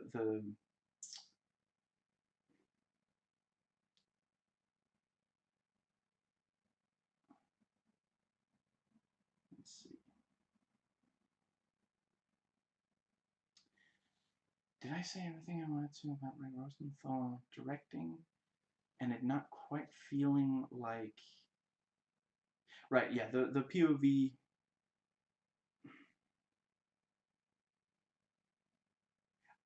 I think, you know, it doesn't bother me when I watch Friday the 13th Part 1, which I did, you know, I don't know, a week and a half ago or something. It doesn't bother me that they use the POV a lot. It just also doesn't really like hit me. It doesn't really affect me. You know, it's like I said, it's even by its standards, it was not.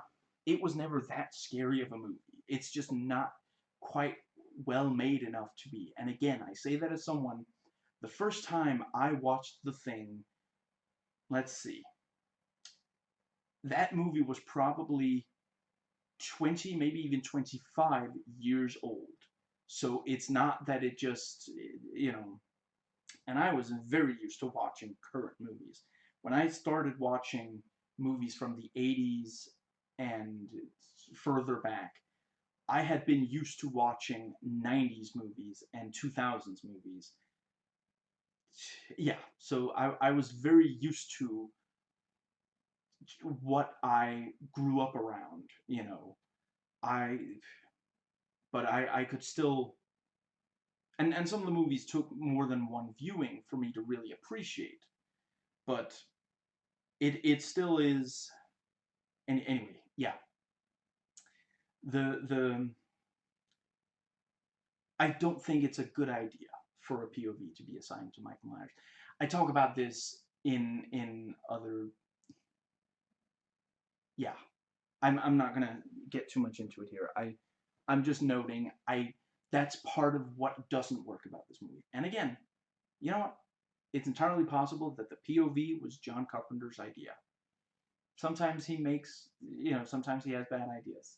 I don't think that the Thing game, which I understand he enjoyed working on and they enjoyed working with him on it, I don't think it's a good idea to have that be canon, which he said that because, you know, did did James Cameron also say that he considered Alien Colonial Marines to be canon with Aliens? Or was that the studio? I forget. But yeah, you know, John Carpenter has made mistakes. So yeah, just blanket. If something I criticize about Halloween 2 is actually something that John Carpenter is responsible for, then I think John Carpenter made a mistake. I'm not, you know, yeah, I'm not saying all the bad things are the fault of others. Although I do think that if they hadn't forced him to make the movie that they wanted him to, if he had gotten to, you know, clearly he was passionate about the original Halloween and that's the thing, you know, it really is no wonder that he became cynical after, you know, first they take the original Halloween and they force him to make this below par sequel, and then the Thing goes, you know, largely unappreciated when, you know, when it first came out.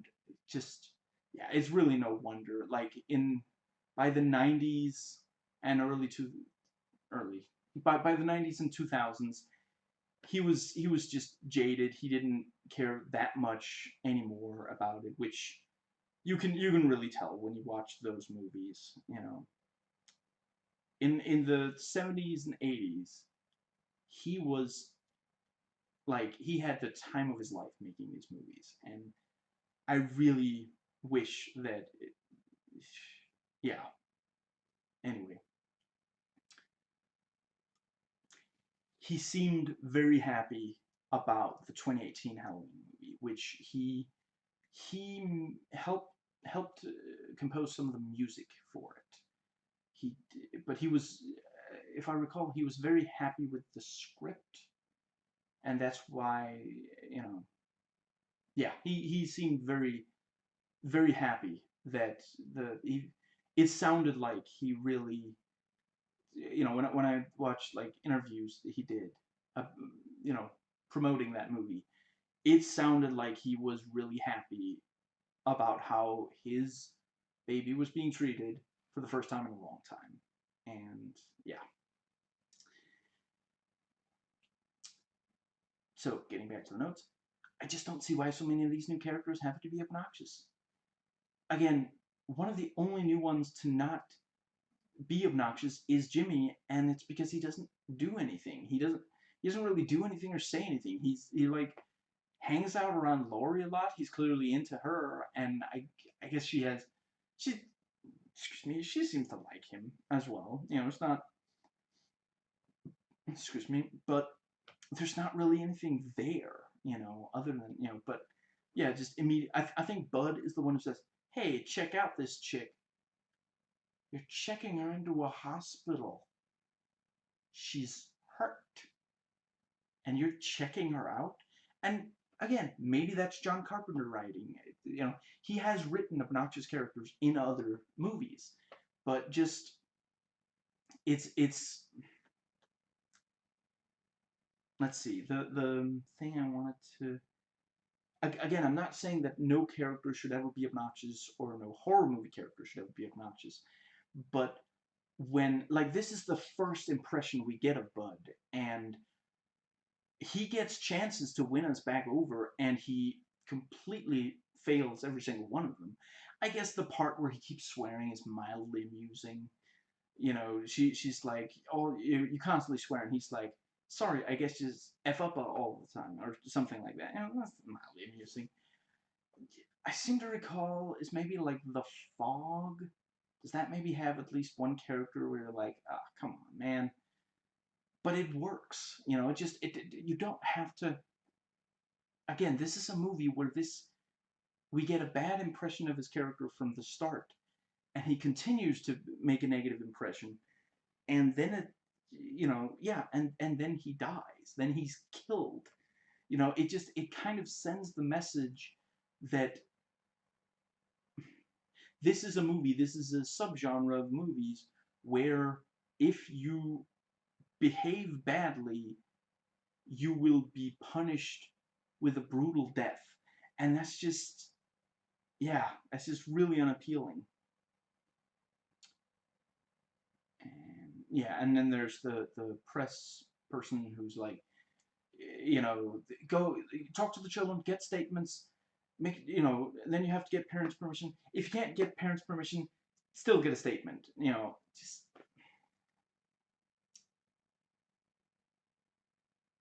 I will grant that Linda and Annie in the first movie are pretty stereotypical teenage girl characters,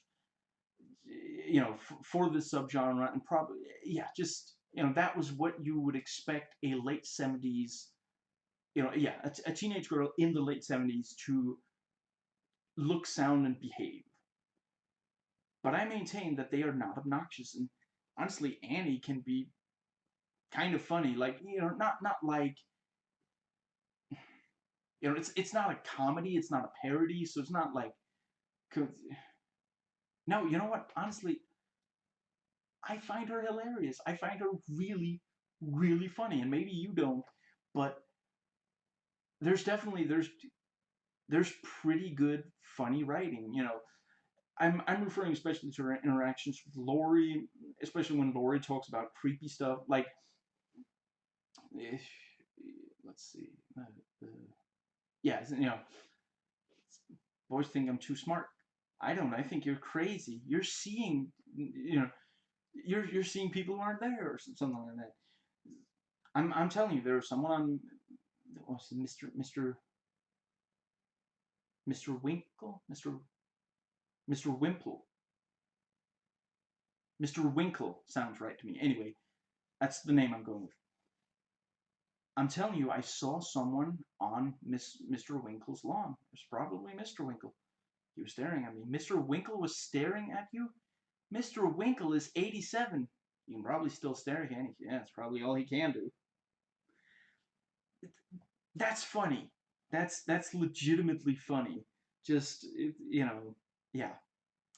And it's not some, like, amazing piece of comedy writing, but Linda saying totally, it's a little funny. It's like,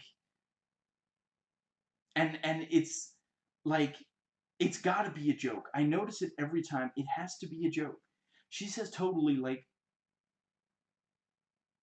12 times or something in the movie, and then there's one time where you think she's gonna say totally, and then she says definitely instead, and it's like, was that a joke? Like this that yeah, like it's something like, have a good time. We definitely will instead of we totally will. It's just yeah, yeah. It's and the thing with Bob, all you ever say is yeah, yeah. Give me a beer. Yeah, yeah. It's kind of and yeah. I know I skipped a couple of lines there. I just the yeah part is the hit the yeah button on the remote clearly. Now, yeah, I will grant John Carpenter has written obnoxious characters outside of this movie, but I don't remember it being a big frustrating element of those movies like it is with this one.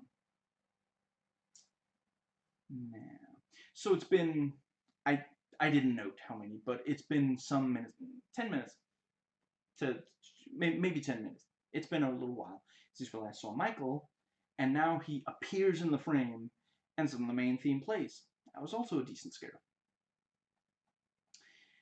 When the security guard is looking around the room, I do appreciate that the movie is taking time and trying to build up tension instead of diving directly into a kill. I'm not sure that I think it does succeed in building up tension, but I do appreciate the effort. Why didn't the security guard take a little bit of time to explain to the nurse how the walkie-talkie works? Oh, right, because then we wouldn't have this contrived explanation of why he doesn't convey the information once he's, he keeps trying to talk through the walkie-talkie, and she's like, I can't hear you. How does this thing work? And it's just, honestly, I think I would have been more okay with it if like she was totally frantic, like if she was like, oh, I gotta go there, I gotta get this thing, and then I gotta get over here, and the security guard's here, you gotta handle this for me, and he just sticks something in her hand, and she's like, oh, okay, and oh, sorry, I was a little more dramatic than I thought it would be. The yeah, the camera, I did not mean to push the camera, sorry about that, audience, not camera. I have a mildly abusive relationship with my camera. No, but I know that if you look really close and then suddenly the camera, you know, moves like that, it's a little uncomfortable to watch. Yeah, she does that, and he shoves it in her hand and runs out the door, and she's like, what even just happened? And then she looks at what is in what he put in her hand, and it's the walkie-talkie. And and he's just closed the door, and she's like, I don't know how to work this thing. I can't go with you. I have to be back. That I think would just, again, I'm sorry, but this is the kind of thing you would see in a Friday the 13th movie. Why doesn't he spend just a little bit of time explaining to her how the thing works? He can't expect her to hear him without, if he doesn't explain to her how it works. It's so stupid. I appreciate that the police are now taking it extremely seriously and checking everywhere for Michael. I don't think that's something that needed to be in the original. I think that Loomis explained it well. That'll just mean everyone sees him on every street corner. And not to belittle anything, but when he said that to the sheriff, Michael had, you know, recently, in the last 15 years, he had only killed one person, and not in Haddonfield, where now he's killed 3 people in Haddonfield.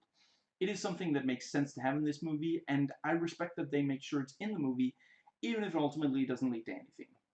They don't find Michael out there, obviously, but yeah. And and Loomis doesn't think that Michael is specifically following Laurie because he only finds out very late in the movie that the two of them are brother and sister. Now, or wait, or is it half brother? No, I'm pretty sure they're supposed to be brother and sister, and it's just that she was, yeah, and she was like, what was it? She was, give me a second, adopted by the Strode family.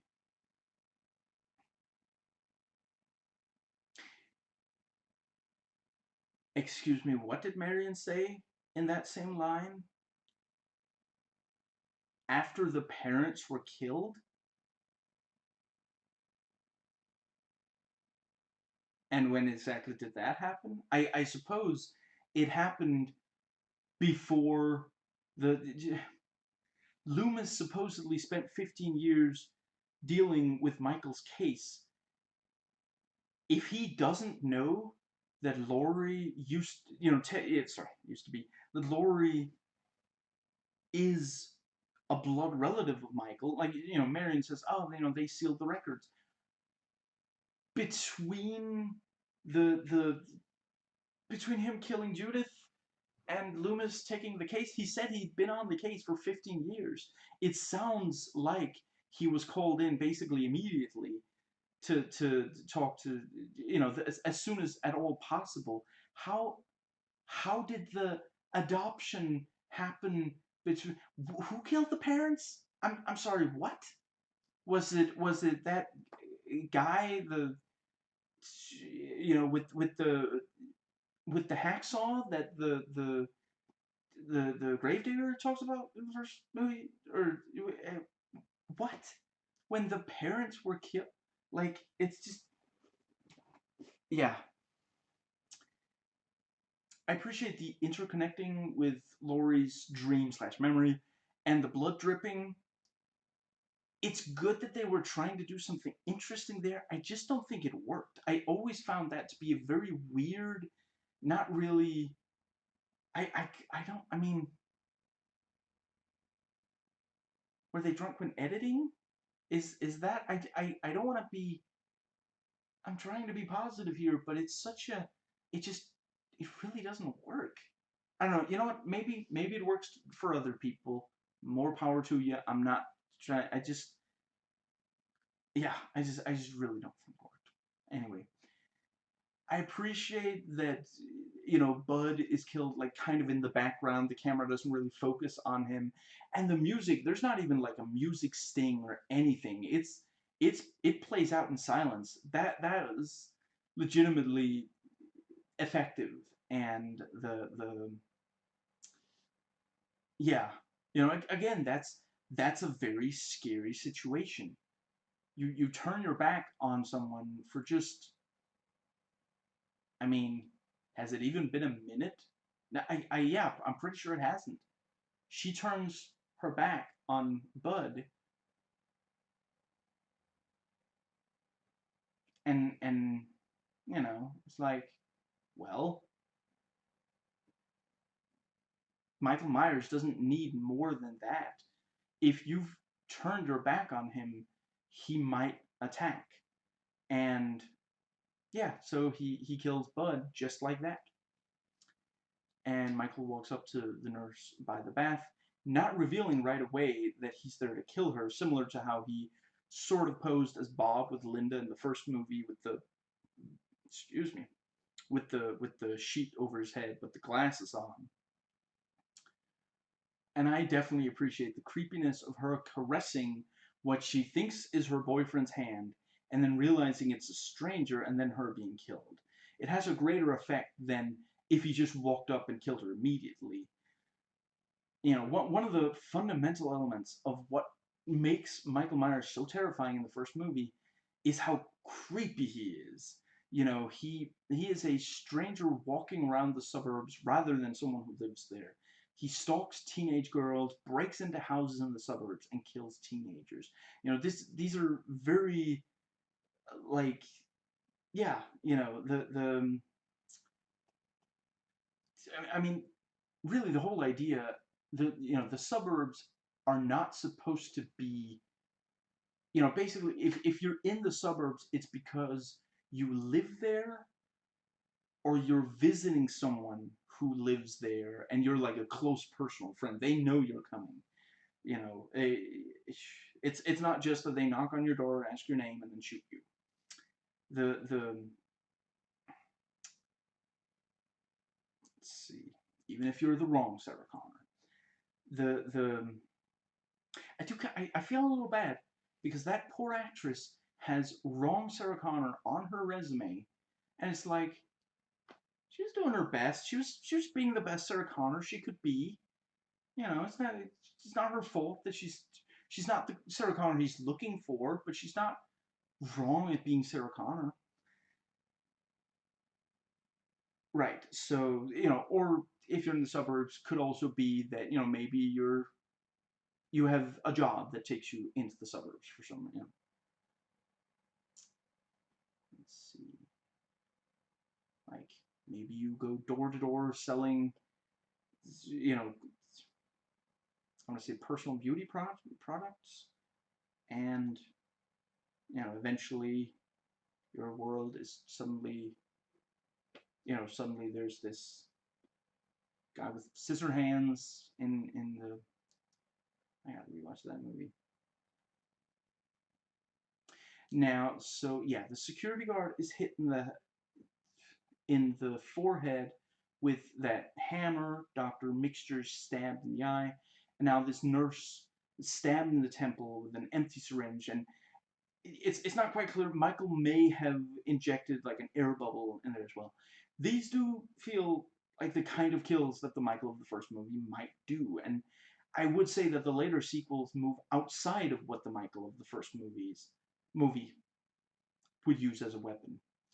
And I do think the hydrotherapy murder lies outside of that as well. It does feel like the kind of gory kill that John Carpenter put in some of his other movies, and it's maybe not surprising that it was his idea, and Rick Rosenthal did not approve since he wanted to remain close to the first one.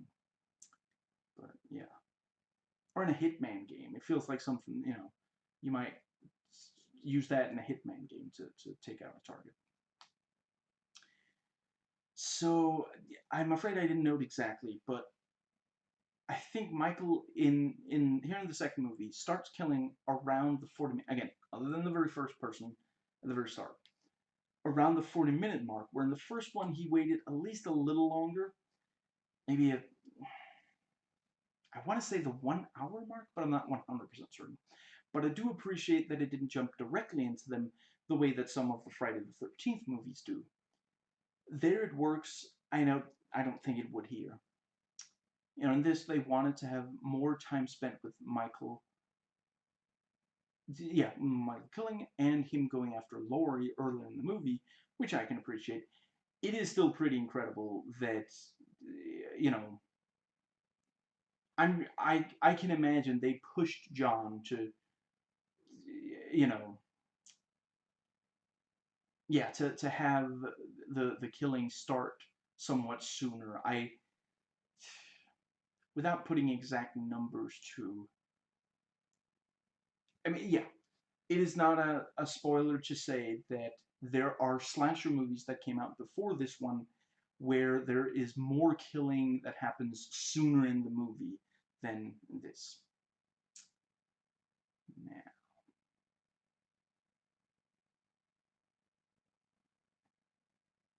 Jimmy put his hand on the nurse's shoulder, and we first think it's Michael.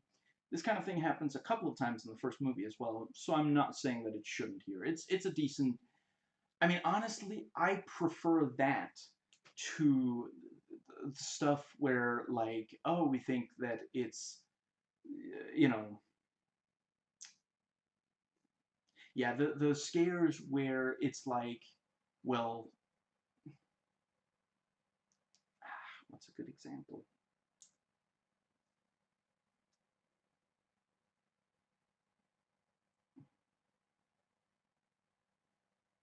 I mean, yeah, as an alternative to having Michael kill earlier, I think it's, wait, 40-minute mark. Maybe it's actually closer to the 30 or 35 because the security guard, I feel like he dies fairly early. And anyway, what I'm saying is it could have gone much harder, much sooner, and I appreciate that it didn't. I think too much time passes between us seeing the blood dripping to the body being found with a massive pool of blood for it to be very effective. I'm not saying that we like forget about the blood, but I do think that the momentum of it is lost. It should have been revealed sooner, or maybe the dripping should just not have been seen at all. I really don't think that it would have been. See, I don't think this movie would be poorer, worse off, if you did remove the blood dripping entirely. That it really seems like, and I kind of want to say the dream, but it's really just the dream. It just, it raises so many questions. Like, why? I realized that technically in the first movie, Laurie Strode never finds out that Michael Myers is the person coming for her. The audience knows that, Loomis knows that, but she doesn't know that. She's told relatively, she's told in this movie, I think by Jimmy. But then at that point, she doesn't say, my brother? She just said, oh, that guy who killed his parent, sorry, who killed his sister. Right? Like, why is she referring to, like, if she knows she's adopted, like, different, everybody's different, but a lot of adopted people kind of focus a lot on the their blood relatives, and I'm not saying that just because I just rewatched Shazam, but it is a thing. Like, the it being in Shazam is just reflective of it being in the public conscience. It's it's honestly kind of silly, but yeah, you know, I'm not speaking from personal experience. I'm not adopted, but a lot of people who are adopted, and you also see it in a lot of fictional stories about people who are adopted. Yeah, they kind of they focus a lot on the person, if they have any direct blood relatives that they have any kind of contact with, or like it's a little, they have a little harder time opening up to people because they're adopted, and things like that. Excuse me. I'm not saying anything negative about that. I've known some great people who are adopted, but the I've known, that makes it sound like they're dead. They're not dead. I don't have a lot of contact with them anymore. Is what I'm. Yeah, it tends to be a little bit of a sore subject for people. So if she thought that her, and wouldn't it freak her out though? Like, wouldn't she be like, so the guy who's trying to kill me is my brother? Just, it's such a stupid twist. It feels like it feels like, yeah, I'm not sure John Carpenter, even though he like later regretted, I when he wrote it, I'm not sure he realized just how little sense it makes. I mean, at the very least, Loomis should have known about it, and Laurie should have been more like, yeah, just have it not be said until later in the movie. You know, honestly, you could even kind of maybe like, let's see. Yeah, but yeah, the thing is, if Loomis knew, then he would want to go to the hospital to make sure that Michael isn't still stalking. Yeah. Anyway, let's see. Michael lifting the nurse when Laurie, sorry, yeah, it got it as Laura instead, the voice typing. When Laurie turns to face him is a decent callback to in the first when he lifted Bob. In both cases, he stabs the person. It's just that in this, he seems to lift them on the knife, which is a little unlikely. That is something that some people forget. I'm not saying it's completely realistic in the first movie. I'm saying that's one of the things with Michael. He is inhumanly strong. He's supposed to be 21 years old, and he's been in a mental institution his whole life. Like, it's not like he. I don't know. I mean, I guess we don't know for sure. It's possible they have like a weight room or something, but it doesn't sound like he's been pumping steel for 15 years. So, and he picks him up. Like, Bob isn't a kid. Bob is, very, if I had to guess, like 16 or 17 or something. And he's not like this tiny little, no. And he picks him up with one hand and just holds him and stabs the knife through him, and the knife goes in so far that it holds him up, and it's also just, yeah, I feel like that's Michael Myers can do that. You know, the Michael Myers you see in the first movie, I buy that he's a little bit outside of the realistic world. He doesn't completely belong because he also manages to kill his sister. Like, he's 6 years old and he's stabbing this, like, again, let's guess 16-year-old girl. Yes, she's surprised, but she realizes it's him before he starts stabbing her. So it's not like he was stabbing her and, oh well, no, she she realizes it's him and she's like freaked out by him being there, and he still manages to stab her to death. That's, yeah, I'm sorry, he must be superhumanly strong. That's just not something that I see. Yeah, you know. And anyway, the let's see. Yeah, so I buy that he could do that with Bob, but then in this like he's using the blade to lift the person. I don't know. I feel like that doesn't quite work.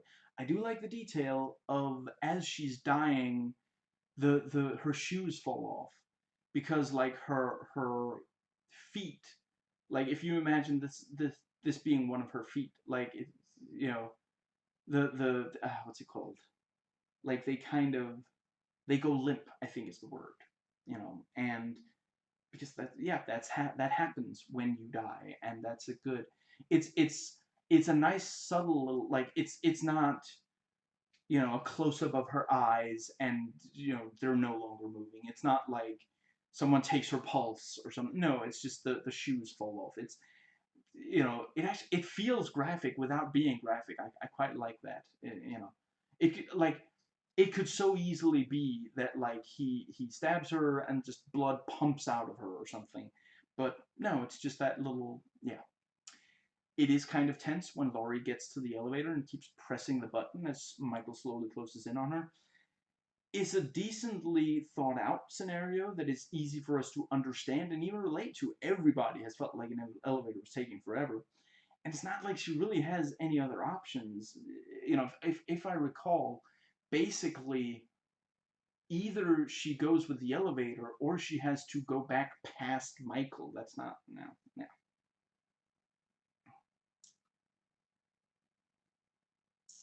One element of this that really feels like they were lowering their standards to meet those of a typical slasher movie rather than live up to the heights of the first Halloween movie. In the first movie, two young people have sex. This is because they are alone in a house that is supposed to be used for babysitting. This was something a lot of adults eventually realized was going on when they hired teenagers to babysit their children. And, some people, it was just something they were afraid of.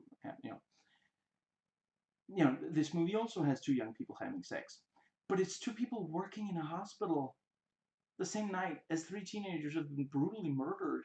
You would hope that they would, be a little bit more responsible. Like, I realize this hospital is apparently completely empty of patients other than the babies, but, well, what about the babies? Are they not at all concerned that they might need help? And even if they're like, oh, they're not responsible for the babies, what if new patients suddenly come in? Like, it's there because we expect a sex scene in a slasher movie. We're all afraid of the dark inside ourselves. Not a bad monologue. See, John Carpenter is kind of like pizza. Even when he's, even when it's bad, it's still not too bad. When Laurie is crawling on the ground and can't quite scream for help before the doors are closed, and then it's too late, that is legitimately a scary scenario that you could imagine. Yeah. On rewatch, honestly, this movie is not as bad as I remembered. I think the big problem is that it's a huge letdown after the amazing movie that was the first one. It's not, let's see, it's not a completely terrible movie. It has memorable aspects. Some of them work pretty decently to be scary or intense or the like, and it's nowhere near as implausible as a lot of other slasher movies are. Which again, I'm not saying that has to be a barrier for you, whether or not you enjoy that, you know, but for a lot of people it is. And I understand why. Personally, I'm not sure I particularly want slashers to be all that. I think that a lot of the ones I enjoy the most are the ones not too realistic and such. Again, there are some that are really good and that really get you to care about the characters, and then there are some that are kind of trashy, but they're entertaining. And Loomis shoots Michael, but is certain that he's still alive. Why won't he die? Good line, scary. The answer to the question, of course, is profit. Callback joke. Michael kills the cop, and Loomis and Laurie run. Decent scare. Laurie shoots Michael right in the eyes. Youch. When Michael is blindly swinging the blade, although the sound is overdone, that is again creepy. And Loomis lights the lighter, setting off the explosion, even though it will hit himself as well. The lighter was nicely set up early in the movie. He lets the cop use it, which just, it's the kind of thing where you don't expect it to be, you don't expect that to come back and mean anything. But it does, and it's like, oh, I remember that, similar to the nurse's, the matchbook in the nurse's car. In the first movie, the moment that he finds the matchbook on the ground, it's like, this has to be her car. That is way too much of a, it would be ridiculously convenient if two cars, just, no, it's clearly the same,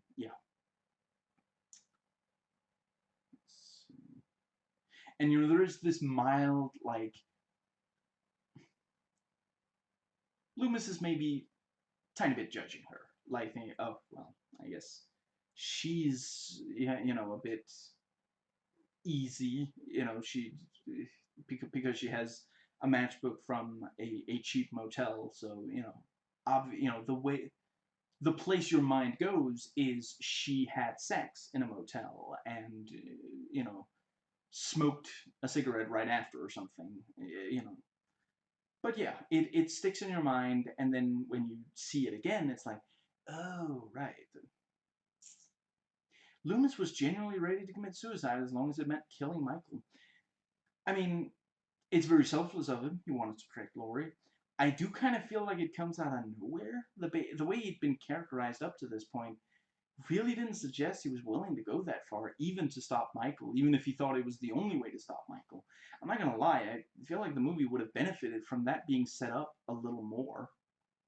I mean, I guess we're supposed to think of him as desperate from when he realizes that Laurie is Michael's sister, in the car, and then he gets the gun, shoots a warning shot and that whole thing. I guess we're supposed to think of him as desperate from that point on, is the idea, because that's the only thing that's really, I feel like there should have been more setup.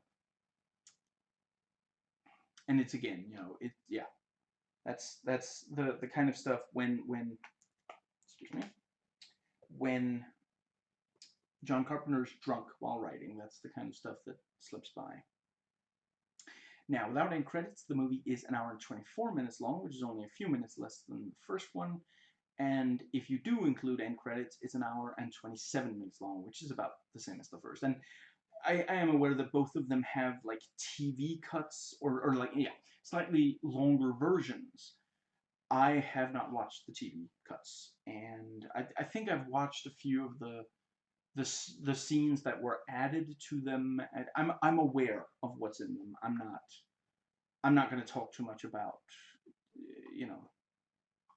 I feel like it's nice that Jimmy is in the they're in the ambulance with Laurie at the very end. Now, I acknowledge that the use of Mr. Sandman to bookend the movie is creepy. I just don't think it has anywhere near the effect of the theme playing over the credits of the first one. Some of the theme does play over the end credits of this as well, but oh, sorry, some of the opening credits do have the theme playing in this one as well. But yeah, again, I fully acknowledge it would not have worked as well if this movie did not have any other music playing at the very start than the main theme, which it works really well in the first one because it's the first time, that is, yeah.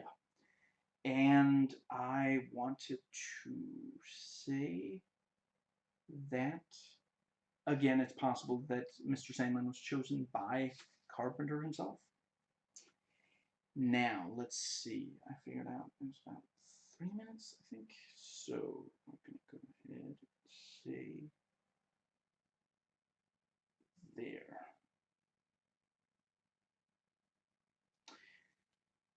Notes taken before watching. So,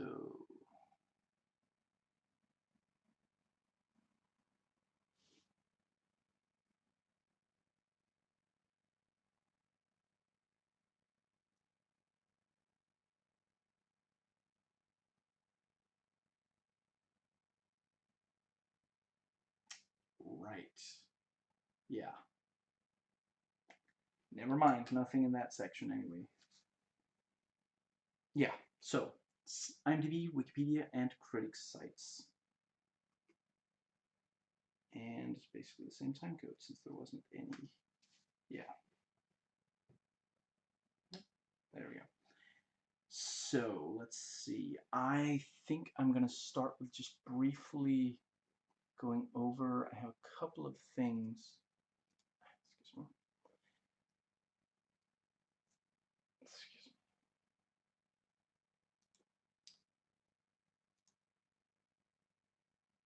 Right. Yeah. Just briefly. There was the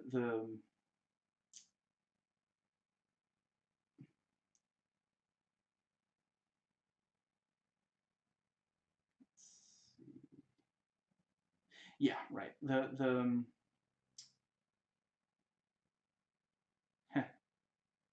Yeah, this describes Bud as hypersexual. I mean, yeah. That's the word for it. Anyway, the let's see.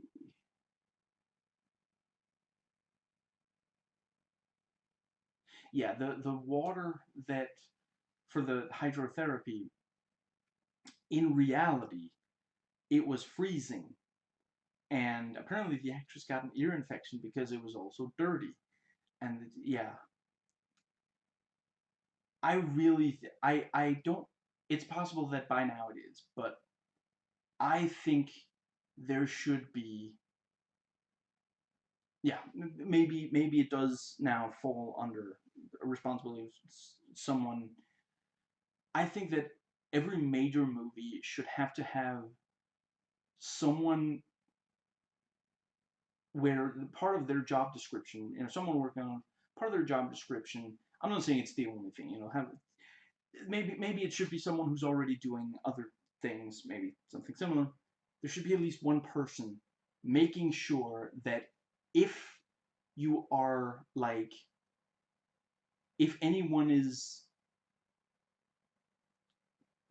touching, especially submerged in any water or other kind of, yeah, it's a liquid or the like, make sure that it's reasonably warm to the point where it's comfortable to be in, or that the actors or extras or whatever never have to be in it for very long in a row, and that they can immediately get like a towel or something, because it is just, you read about that on so many movies, like, oh well, you can't tell in the movie, but yeah, that water's really cold, and it's like, of course it's cold. It just, like, if water isn't cold, it's because it's being heated, or yeah, because it's in something that's warm. You know, water doesn't stay hot or warm if there isn't something heating it, or you know, maybe, or some kind of, or something sealing, so it won't get. Water actually gets rid of heat fairly quickly if there isn't something heating it. But tons of movies have people talk about, oh, you know, no one thought about that the water would get really cold. And it's just like, couldn't you have asked one of the other productions working with water? And like, and I really sympathize with them, because they had to be in that tub for a while, you know. Yeah, that's and yeah, it's no wonder she got an ear infection. It's, yeah, I really feel like that has to, maybe by now it is part of someone's job description, but man, I mean, it really, like, there are a lot of uncomfortable things you're subjected to as an actor or extra, excuse me, or the like. But come on, man, nobody wants to be in cold water. You know, and some of these movies, it's not like, in this one they actually had to be in the water, like, you know, largely submerged, and pretending that it was hot and getting hotter, you know. But the yeah, the let's see, I was getting at that, the yeah, you know, other movies, it's not the entire, not completely submerged, it's a lot less, but just, yeah, that's one of them. The other big thing is, if you're going to use something that will spoil, some kind of food, something, refrigerate it or replace it or something, because that, like, that's a thing in, like, the Aliens movies, that that white stuff that the androids, you know, if an android spits up blood, some of that is milk, and milk spoils. And that apparently did happen on, I want to say Aliens is, I'm not 100% certain if it happened on the other Alien movies, but it's happened on other movies. You know, the food spoils, and some, like, the you know, maybe if someone, if a scene has characters eating food, make sure you have a refrigerator if that food is like, yeah, just seriously, there's no good reason to subject an actor to this sort of thing. Now, let's see. I guess, yeah, let me just very briefly. Right, yeah, my written reviews from 2010. And yeah, the, excuse me.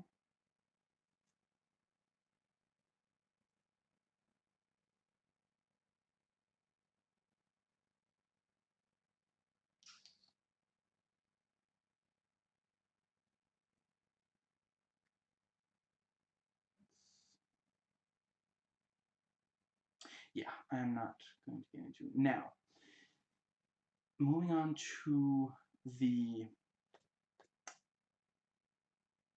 Rotten Tomatoes stuff.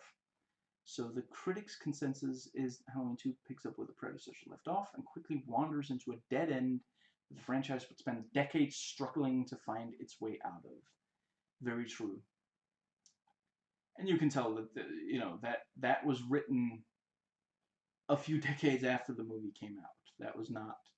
But then, you know, the site is, you know, I forget exactly when, but I want to say like late 90s or even later. So yeah, of course they have the Hennessyt of hindsight, the benefit of hindsight.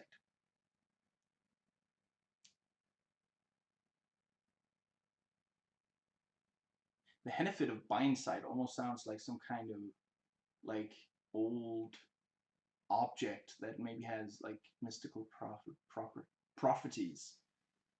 The mystical properties of the benefit of Bindsight. Sounds like something that should be on Draga or something. Now let's see. Yeah, so 28% on this Tomatometer, with 28 of the 39 total reviews being rotten. So that's, yeah. And a 63% audience score. Yeah, people wanted more after the, yeah. I mean, 63 is still not, it's not crazy high, but it's still like, it's way higher than if just, yeah. Anyway, and the average rating was 4.58 out of 10, and the average user rating is 3.58. I want to say that's out of like 5 or 6, something like that. And starting to quote from Rotten Tomatoes reviews, feels pedestrian and uninspired, where Halloween felt fresh and terrifying. Far bloodier and sillier than its predecessor, Halloween 2 is a warmed-over retread of Carpenter's classic original. And really misses the point of the first film by dropping pretty much all the pretense of build-up and fate. And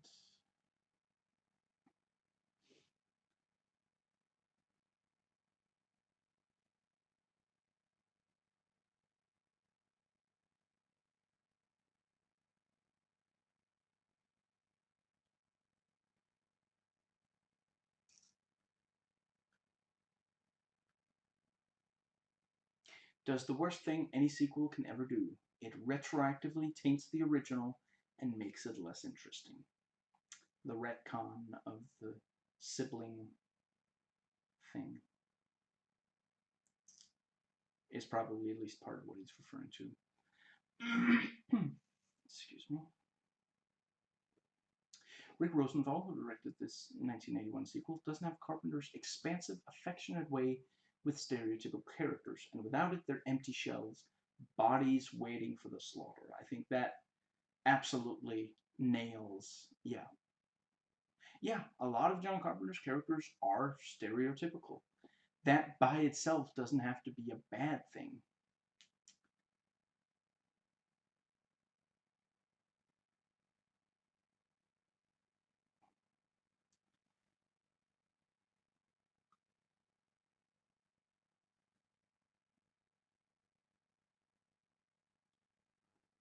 Now, let's see.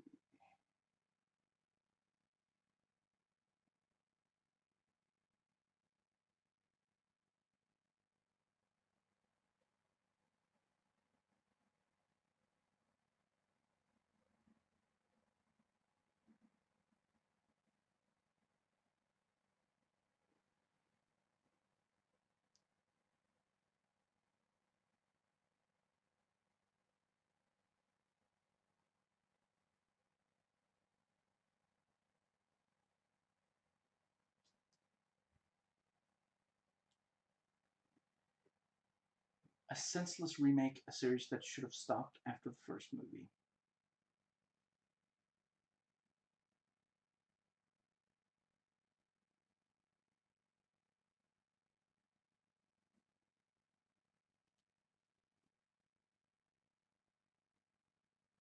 And yeah. Okay, so we have some. Huh.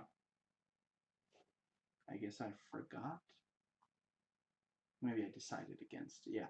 Some of these I put in Rotten Tomatoes user reviews, but I didn't for this one. So instead, we're going directly to Metacritic Pro reviews. This one has an overall score of 40 out of 100, with 11 total, 1 positive, 6 mixed, and 4 negative. It's weird how sometimes there's so few. I mean, 11. That's like about a fourth of what's on Rotten Tomatoes. I honestly don't know what the distinct, like, what makes something okay for Rotten Tomatoes but not Metacritic. Now,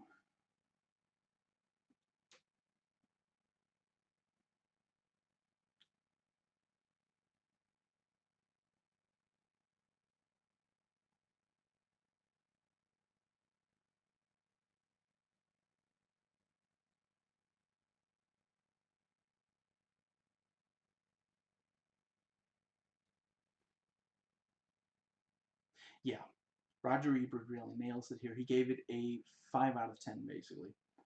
Or that's what it averaged out to, 50 out of 100. For the most part, Halloween 2 is a retread of Halloween without that movie's craft, exquisite timing, and thorough understanding of horror. It really, yeah, the original Halloween, you don't have to like it, even if you love horror movies, but it really, it knew exactly what it was doing. There was no accident in that movie. John Carpenter completely understood how to build this sort of thing. Yeah, really looking forward to doing more videos on the first one. Now, the plain fact is that Halloween 2 is quite scary, more than a little silly, and immediately forgettable.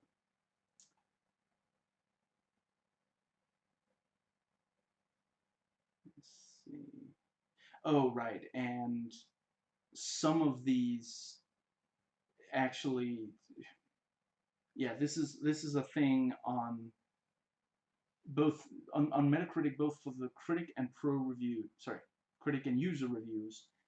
Some, yeah, some of the reviews on here are clearly for the 2007 Rob Zombie Halloween 2.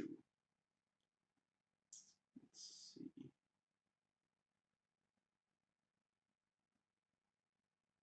I mean, I guess, let's see. Okay, so this one, yeah, this one says it's from 81, so that's definitely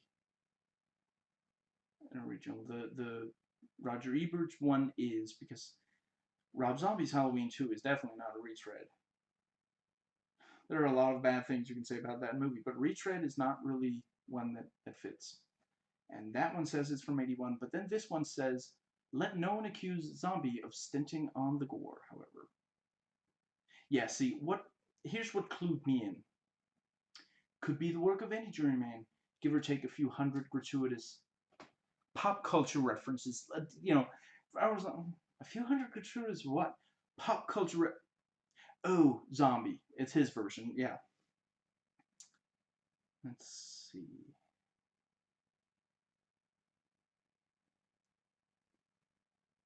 And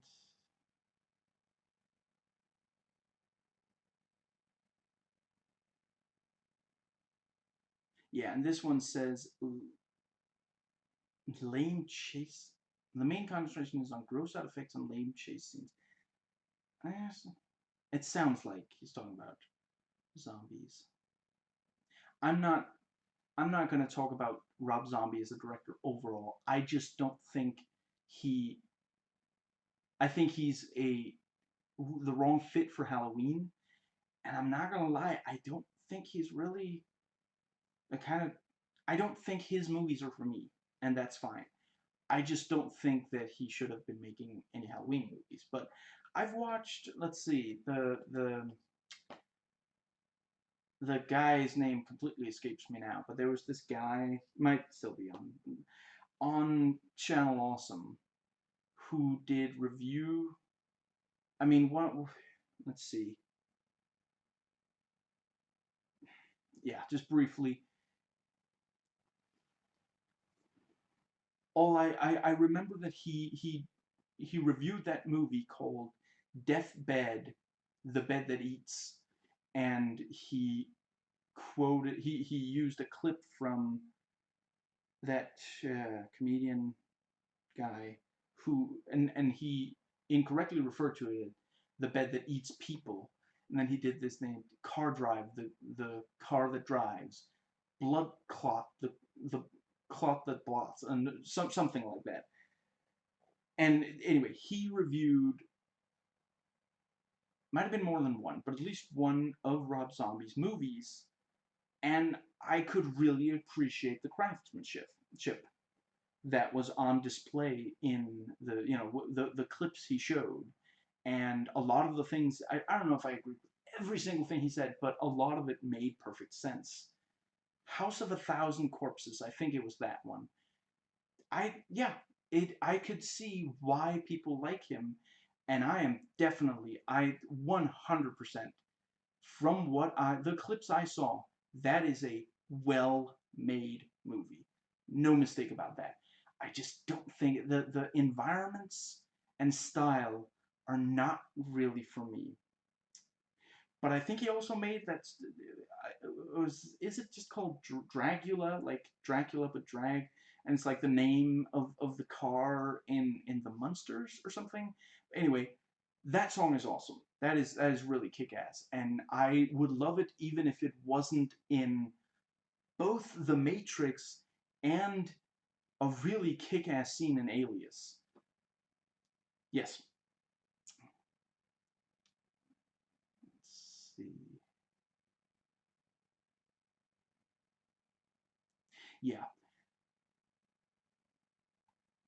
Director Rick Rosenthal is no carpenter, and the emphasis here is on graphic blood and gore rather than the skillful manipulation of the audience. Excuse me.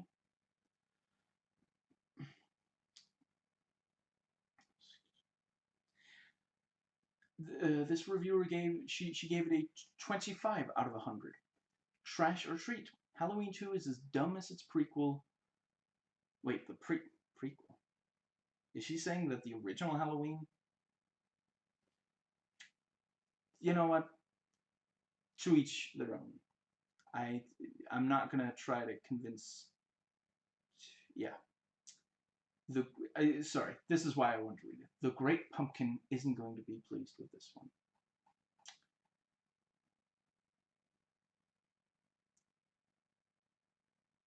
Let's see.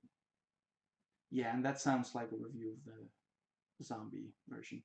Anyways, that takes us to Metacritic user reviews. And it has a 7.0, and I think that's out of 10, based on 262 ratings, 174 positive, 45 mixed, and 43 negative. So, yeah. I mean, I get, yeah. You know what? If you love the movie, that's completely, but yeah, see, the people who really love the movie clearly went here rather than Rotten Tomatoes, because the Rotten Tomatoes score is more like, like it's okay, I guess. But this is, they're all in. Excuse me. Now, let's, okay, this is taking a while. Let me see if I do, yeah, that's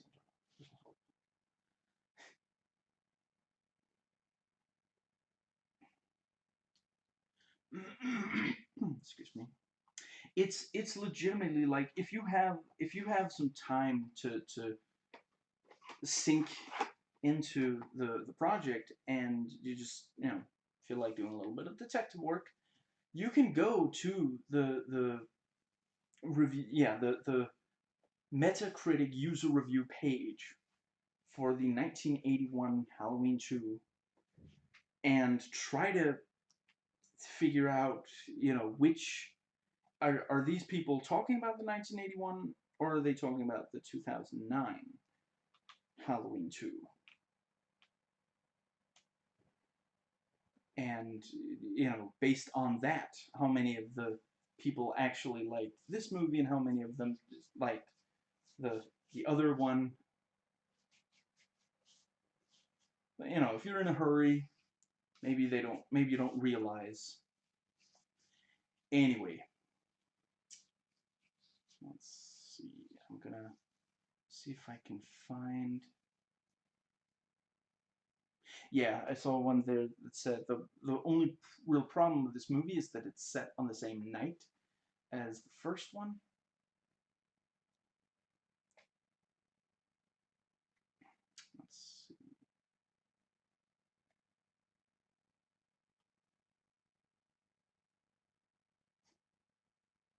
Yeah, this guy says the original was lame, and it's good that this has more blood and more gore. I'm not saying that everyone who likes this or likes this better than the first, that it's that just, look, if I just don't, I think it's very weird to call the first one lame. I really, the first one is very, very scary. It's just, you have to see it from the right, if you don't put yourself in the right frame of mind, then, I mean, for sure it's a movie that, for its, I could understand, like, if some people would want the 1978 movie to be reduced to just the, yeah, the I don't know, 5 to 10 minutes, I guess, where he's killing the yeah, the first three teenagers, and then is it maybe a full 10 to 15 minutes where he's stalking and attacking Laurie. The yeah, I could understand why some people would say, I mean, that's what we're there for, why should we sit for so long before that happens? And I respectfully disagree. The reason why those sequences are so effective is all the buildup. It really, the entire movie very nicely builds to there being, like, you I think the Judith Myers is killed in maybe, let's see, first 4 minutes, I would say.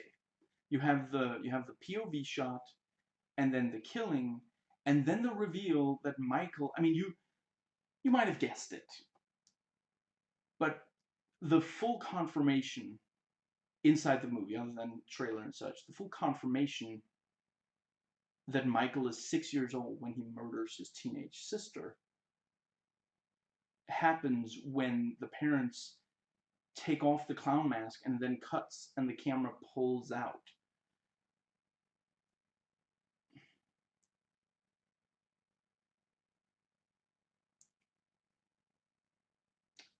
I don't think, yeah, it's not gonna be right now. It's not gonna be in this video, but I think when I do more videos on that movie, I'm going to try to explain why it's so.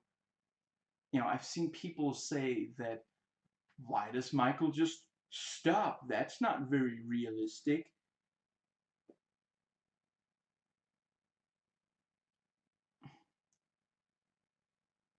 There are several possible answers, but I think it's very important not to frame the question as, why isn't it realistic? Because it's not a. Michael doesn't behave in a realistic manner. The things he does are not really, like, it just, the ultimately,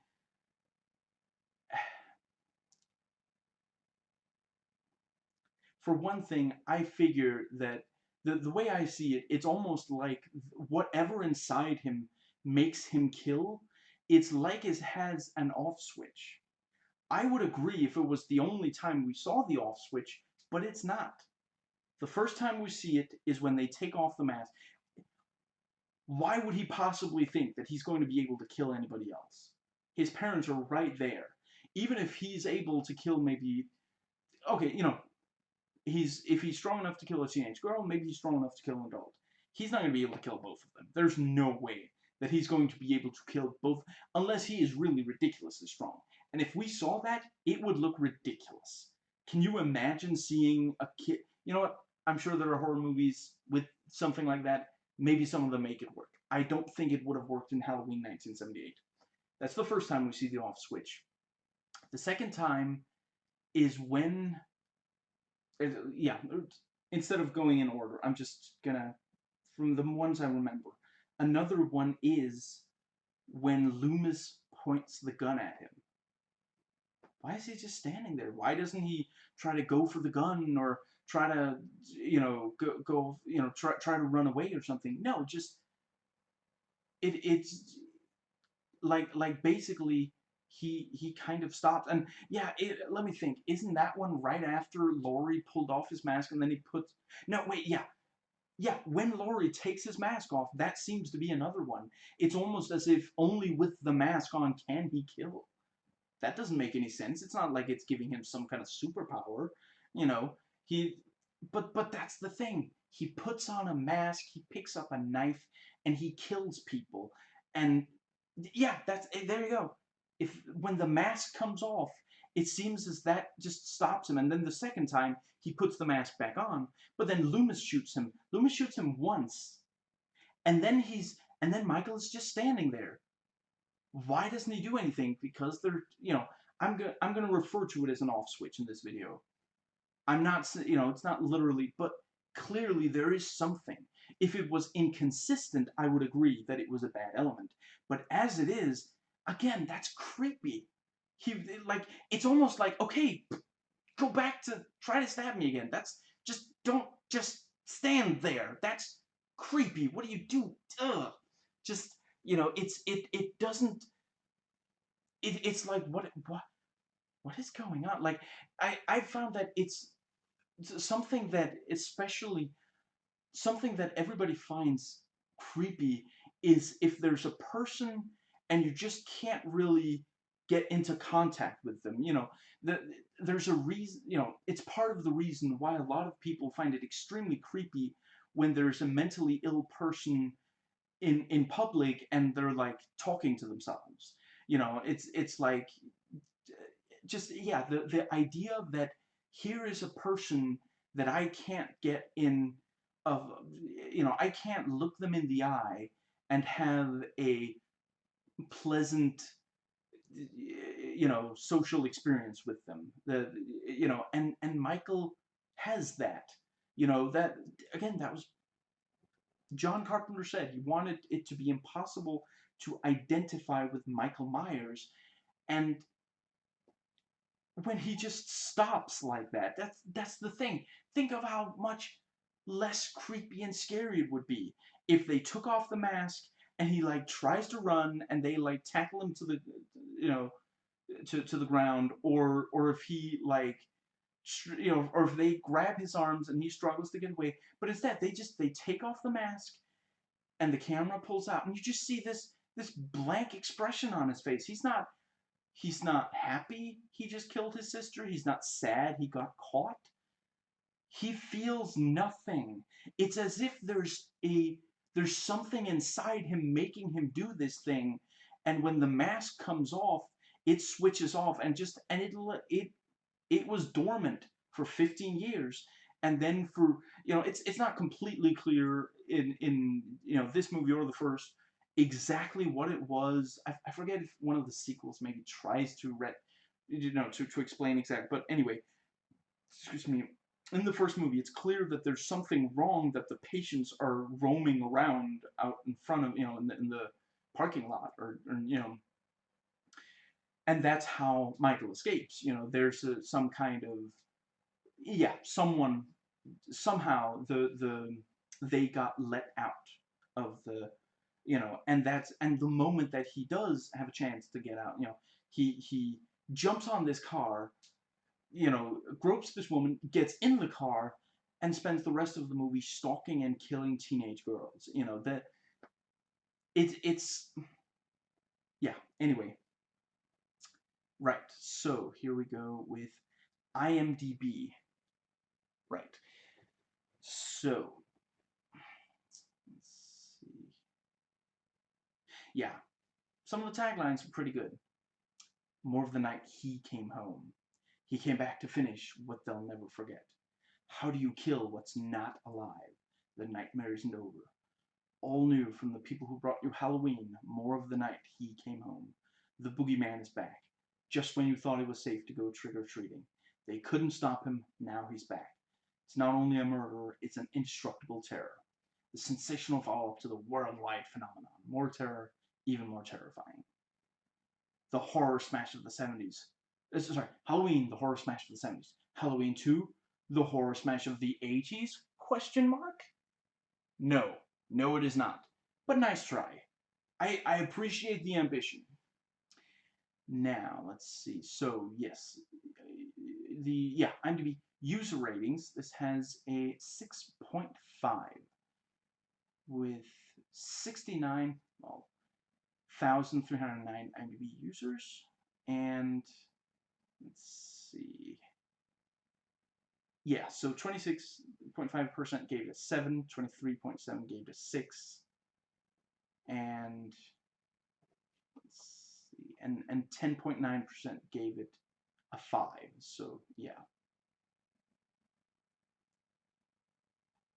that about tells you how. 9.3 gave it a 10.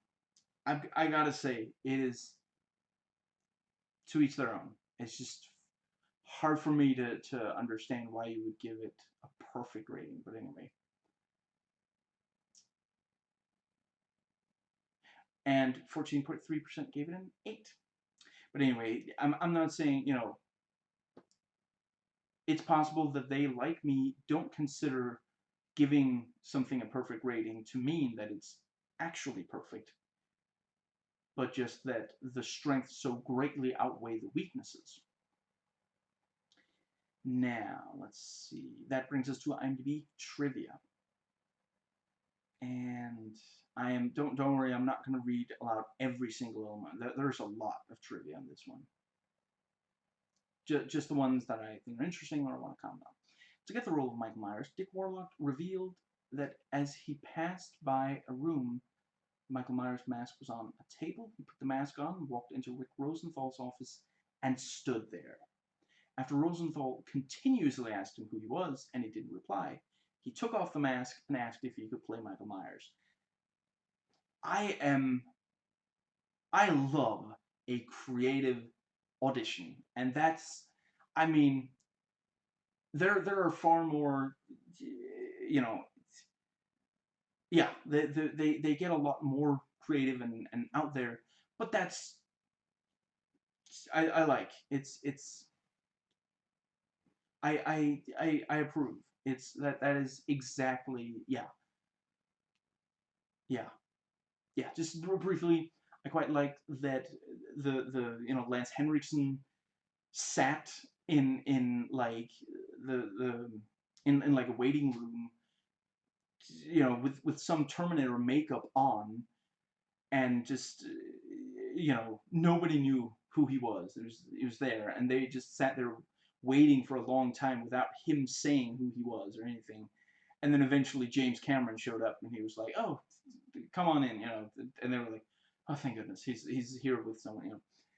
And Tim Burton was terrorized by the I'm afraid I don't remember her name right now, but she's in Blade Runner, and I believe she's in Dune, but I haven't watched Dune, so I'm not. Yeah, she wanted to be Catwoman in Batman Returns, so she acted as Catwoman, and Tim Burton was afraid to leave his office. I Look, maybe he's still, maybe you don't think she's the right person for the job. You gotta admit that is a creative way to make, I do think that give me a second. Michelle Pfeiffer did a great job. I don't know if I want to call it a good performance, but she did what the role required. She did what Tim Burton wanted her to do, clearly. But I do think she would have been a great choice. And she was supposed to be in the original, in the first Batman, the '89 Batman, but then she was like, she fell off a horse, and instead of getting back up again, she went to the hospital and had like a cast or something, so she couldn't, they had a schedule. So that really sucks. She kept almost being in Batman. That really, yeah. Or wait, or was it one of the later ones where she wanted to be in the movie, but she like fell off a horse? She fell off a horse. Is what I'm getting at is the yeah. And there's at least one more, but I can't place it right now. But yeah, those are some of my absolute favorites. Now, let's see.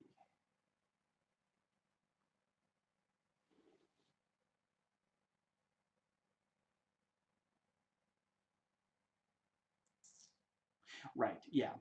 John Carpenter and Deborah Hill had no interest in making a sequel, as they believed the original Halloween, 1978, was a standalone movie. When the studio offered them more money to write the script, Carpenter took the job so he could earn back what he believes was his owed pay. At the time, Carpenter had seen little earnings from the original movie. He admitted that he received a significant back-end salary much later. Garnish my salary? However, the script was not forming out as well as he thought, and he has personally stated that the only thing helping him through the screenplay process was a six-pack of Budweiser every day, which led to what he believes an inferior script and bad choices in the movie story. He later called Halloween 2 an abomination and a horrible movie. And yeah, I'm sorry. I agree with him on that. I do. I think yeah, I've pretty much said. Let's see.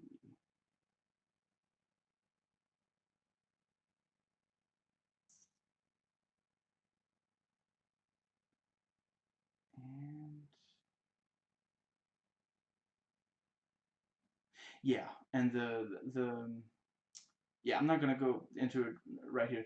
If you want the details, it's on IMDb trivia. You know, pretty. It's near the top, but it explains how John Carpenter took over Rick Rosenthal's because he felt that the first version of the film was simply not scary enough, and he was also one who went for the slasher. And like I said, then it was his mistake. I maintain that it was a mistake to make it so much like a slasher. But I do understand worrying that it would just do extremely poorly. And this was early in Carpenter's career. He had a stake in the movie doing well. You know, I guess I would be interested in watch like if there is a version that is way close. Like I guess it would really be a director's cut. You know, where Rick Rosenthal got to re-edit based on what he wanted. I mean, they could even remove the little bit of extra gore that the yeah the I would be open to watching that, but I just don't see. I I have a hard time imagining that it's going to just blow my mind. You know, maybe I would be like, you know, what's that thing that Zack Snyder said about, you know, eh, it was all right. That this he said that, you know, maybe one day the you know Alan Moore will put on Watchmen and be like, you know, it was all right. And Alan Moore responded, "I'm never going to watch the effing thing." I love when Alan Moore just tears into some, you know, he let's see, he didn't watch 300, or at least at the time he hadn't watched it. Maybe he has since. So and he openly admitted, you know, I haven't watched it, but from what I hear, it went further in the same direction as Frank Miller's original comic. You know, which was, you know, kind of, you know, it was like racist, and there was some other thing, you know, and then he says Frank Miller calls has a Spartan call an Athenian, I want to say, a boy lover. I mean, come on, Frank, read a book. That is such like that's one of the best teardowns that I've ever like. It's not even like he doesn't even like. Why should I have to lower myself to the level where I explain exactly what's wrong here? I'm just gonna point to the thing that's wrong and say, come on, read a book. Like, just magic isn't real. Read a book. Just read a book is yeah. I just it burns like, oh man. If someone ever said, like, if someone said that to me about, like, something that I expressed that was super wrong, and they were like, read a book. That is, yeah. Or I would be honored because they would be quoting Alan Moore. So yeah, but that's such a great put down. I just realized that I don't want to give trolls ammo. So if you watch this video and then read a book in one of my comments, I'm good. Sorry, that's gonna crack me up. That's not gonna bother me. That's not, yeah. Let's see. And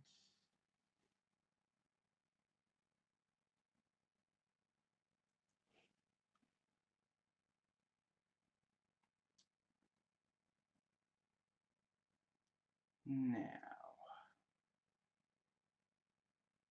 it is pretty wild that Rick Rosenthal directed literally the very first and the very last of the original sequels. After he did Resurrection, the franchise was rebooted by Rob Zombie. Sorry, I forgot. Spacing on his name really kind of burnt tonight. Yeah, yeah, the very first and the very last sequel. Although technically now it's not the last sequel since the excuse me since the 2018 Halloween movie. Yeah. Now let's see.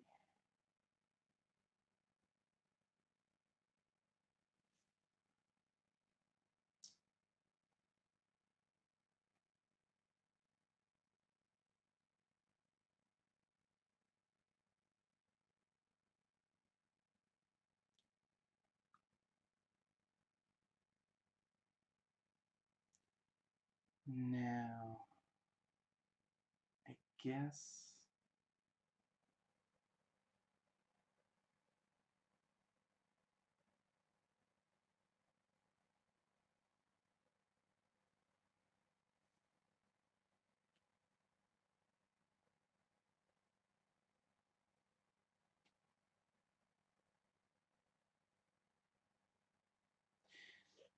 Yeah, I'm just briefly going to.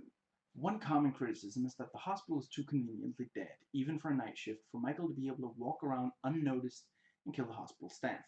Rick Rosenthal said he based this off a personal experience he had with his wife, where they once attended a hospital late at night and it was completely deserted, save for a few doctors and nurses and the patients. Just can you not hear yourself? Like, yes, completely deserted except for this, and this. Just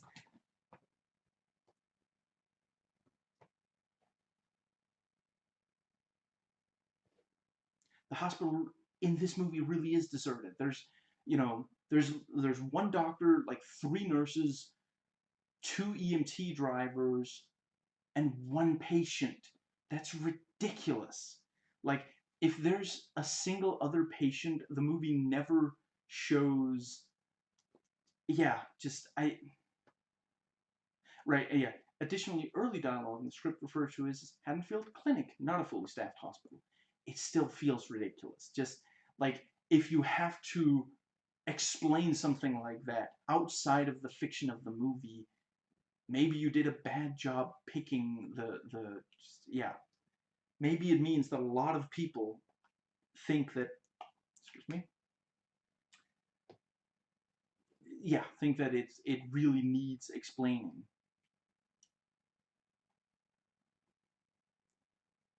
Now,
yeah, Tommy Lee Wallace almost directed this movie, but he was very disappointed with the script. Once, yeah, Carpenter finished the script, presented to Wallace, he was extremely disappointed.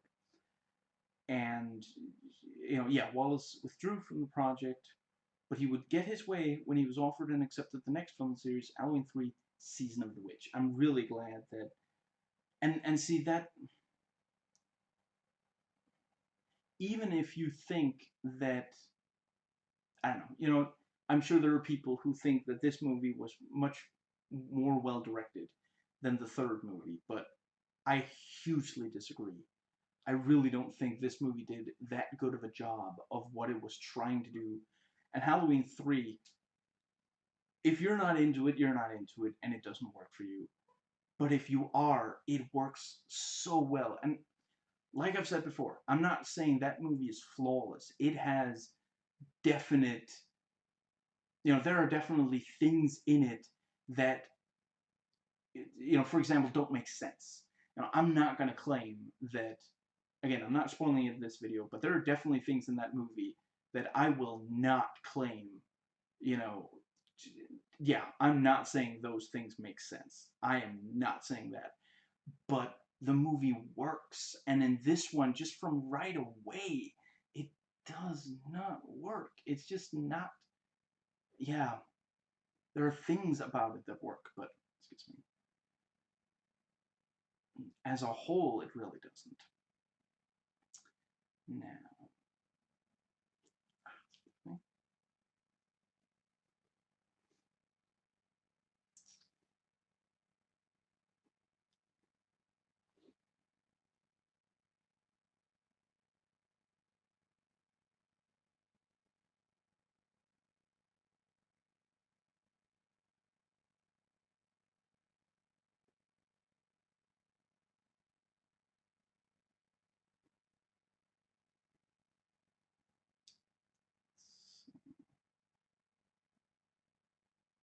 yeah, and this talks about the urban legend, urban myth. Yeah, I guess that's another way to put it. About let's see.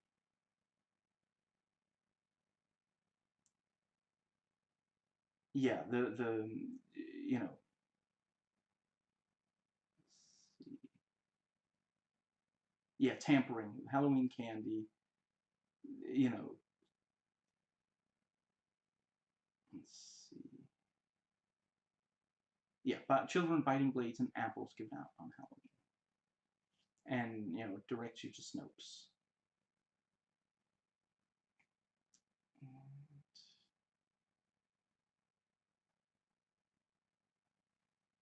I will say that it feels like the kind of thing that belongs in this kind of movie, because it is this thing that, like, how can that be real? That sounds just like, it seems too cruel and monstrous to be real, like Michael Myers in the first movie, and to an extent in this movie. Yeah. Let's see.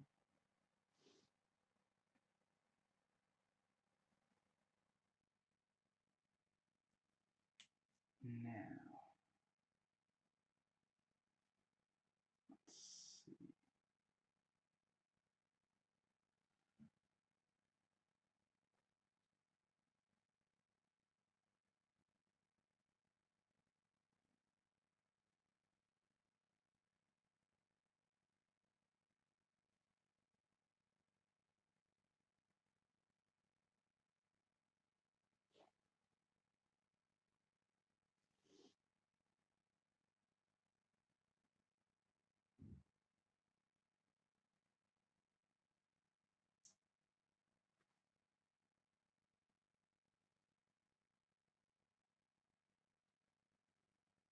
And yeah.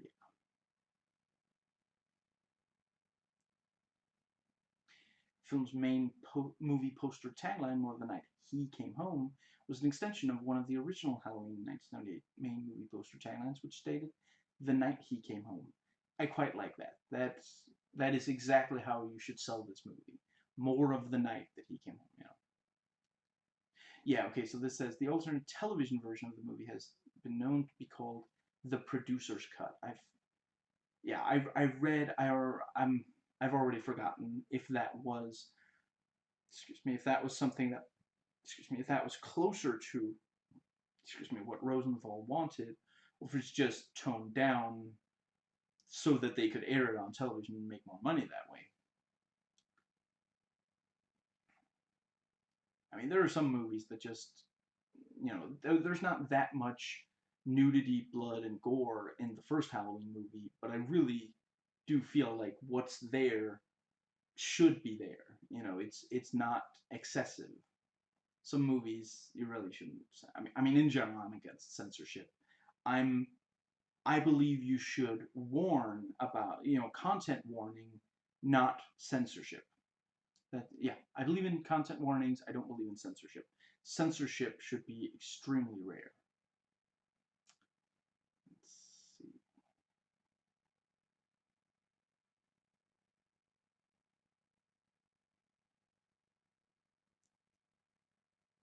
Like, I think that, yeah, like, let's say that if you're editing a movie and there's something extremely racist that might set some people off, that might get racist people to commit, you know racist, yeah, like hate crimes. Yeah, maybe censor that, but not just like, oh, that's nudity or sexuality or violence. Not unless it's really, really, yeah. The film's production notes on the DVD state that this movie had a sequel concept that may not have been exercised since The Bride of Frankenstein in 1935. I do think that there are definitely horror movies where it makes sense that to have the, more of the night takes place right after. Leo Rossi, Bud, introduced Jamie Lee Curtis, Laurie, to her future husband, Christopher Guest, through their mutual celebrity softball league. Christopher Guest, is that guy who directs the quirky mockumentaries, or am I thinking of someone else with a very similar name? I really enjoy his work. Best in Show, I want to say, is one of them. Which was one of them is called. Now, let's see. The scenes at the hospital with the mother and her son dressed as a pirate, with the bleeding mouth as a result of an injury from biting a razor blade, was originally supposed to be the first look at Carpenter and Hill's anthology idea for the franchise after this film. That could have been very interesting. Now, let's see.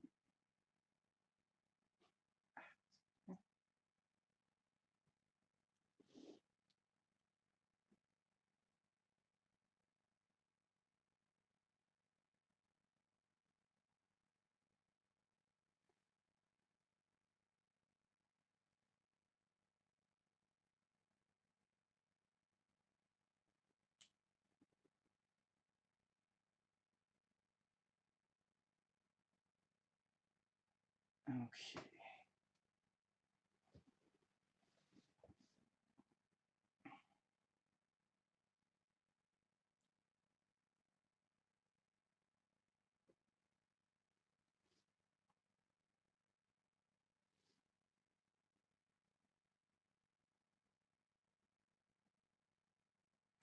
Debut feature film as a director for Rick Rosenthal, and again, I don't like criticizing people who tried their best, but I'm sorry, I feel like it shows. I don't think I've watched anything he's directed at all that isn't named Halloween. The two Halloween movies, I think, are the only things I've ever seen him. Maybe he's way better in other stuff, but I do feel like this was kind of the work of someone who wasn't completely ready to direct an entire movie, a feature-length movie with, so many characters and all these different things happening during the course. I feel like the first couple of, like, John Carpenter, he had directed like a bunch of short movies, but the first time you see, like, I want to say Dark Star's the very first he directed, and it's from 1974, and then 1976 he put out the original Assault on Precinct 13. Both of those movies, I feel like Carpenter clearly made sure to get like he made sure that he would be working with something where where his strengths lie. There are a lot of things that he wasn't really able to do in those first movies that he did in later movies. His, like, The Thing has way more effect. That's by far the most effects heavy movie he had directed up to that point. You know, and in that, yeah, it absolutely works. It doesn't feel like he's struggling to keep up with all this stuff because he already worked on some movies where he could practice. If, like, let's hypothetically say that he had tried to do a ton of effects in Assault on Precinct 13. I think it would have shown. I think it would have, some of it wouldn't quite have worked, but yeah, he held off on doing something. I don't think Rick Rosenthal was quite ready to deal. Maybe there are too many characters. Maybe there, maybe the pressure of trying to imitate some, another, yeah, someone else's work like this. Just, yeah. Let's see. Excuse me.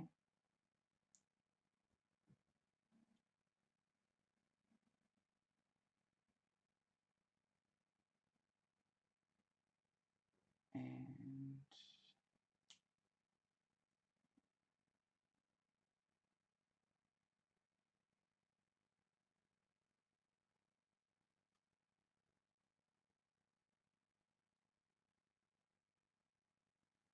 the entirety of the opening first 3 minutes of the film is simply archived footage from the previous film.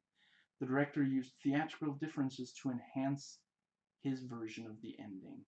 And that's one of the places where this is especially bad when you watch this movie right after watching the first.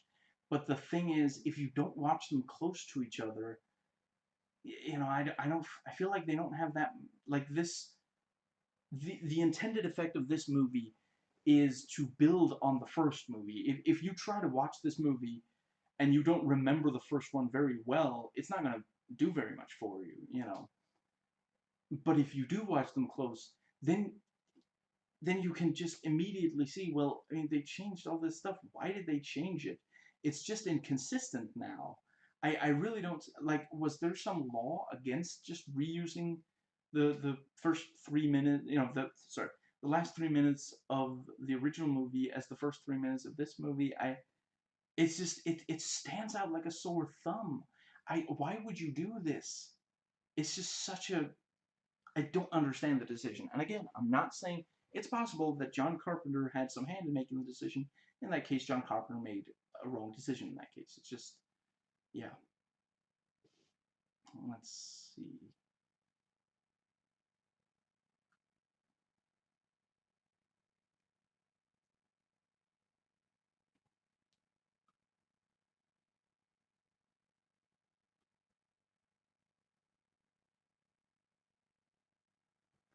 Let's see. The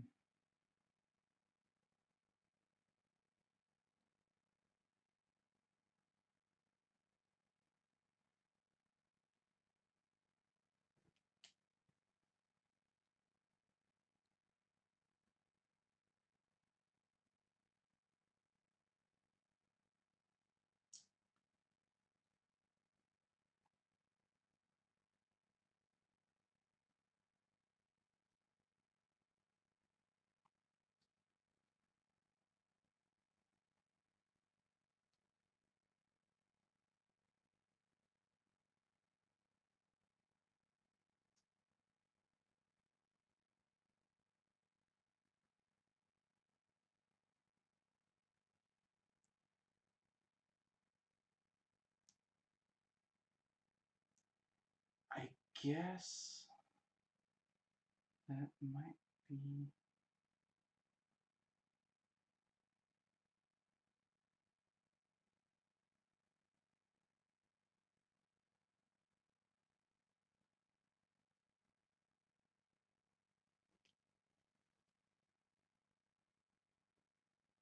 I'm not sure there's too much else.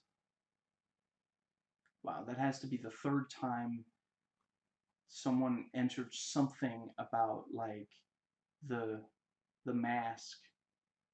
I really feel like maybe IMDb needs like some editor who can go in and just combine all the different ones, because like several times, like, yeah, at least two of them say, oh, the reason the mask looks like that is Deborah Hill's cigarette smoke. Yeah, like if there's A, B, and C entry, A and B both talk about cigarette smoke, and A and C both talk about like, oh, Castle kept the mask in his back pocket.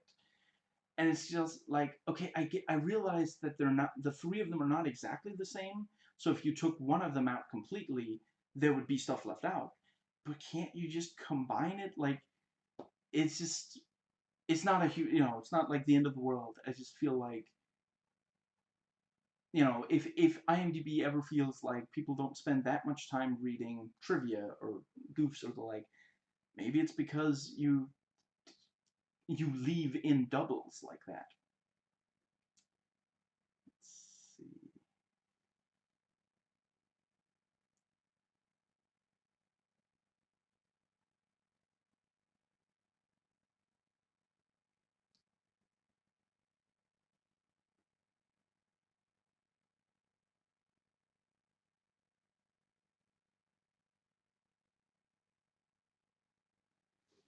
I guess.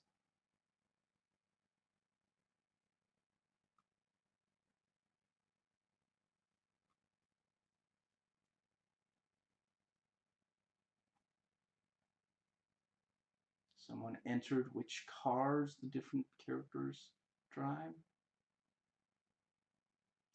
I mean, I'm not a car guy, but I'm not complaining. I love it when they list exactly what weapons were used. So, and and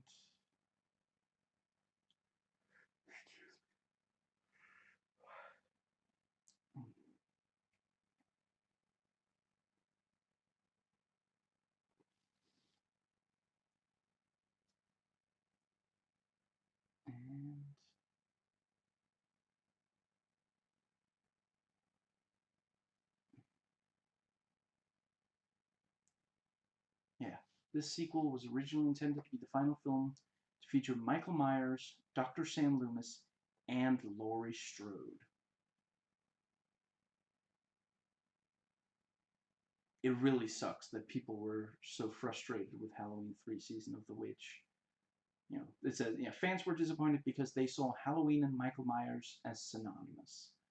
I really wish they had just let, like, if Halloween 2 had been Season of the Witch, maybe I could then maybe if they were like, I don't know, I don't really want more Halloween if it's not Michael Myers, that's one thing.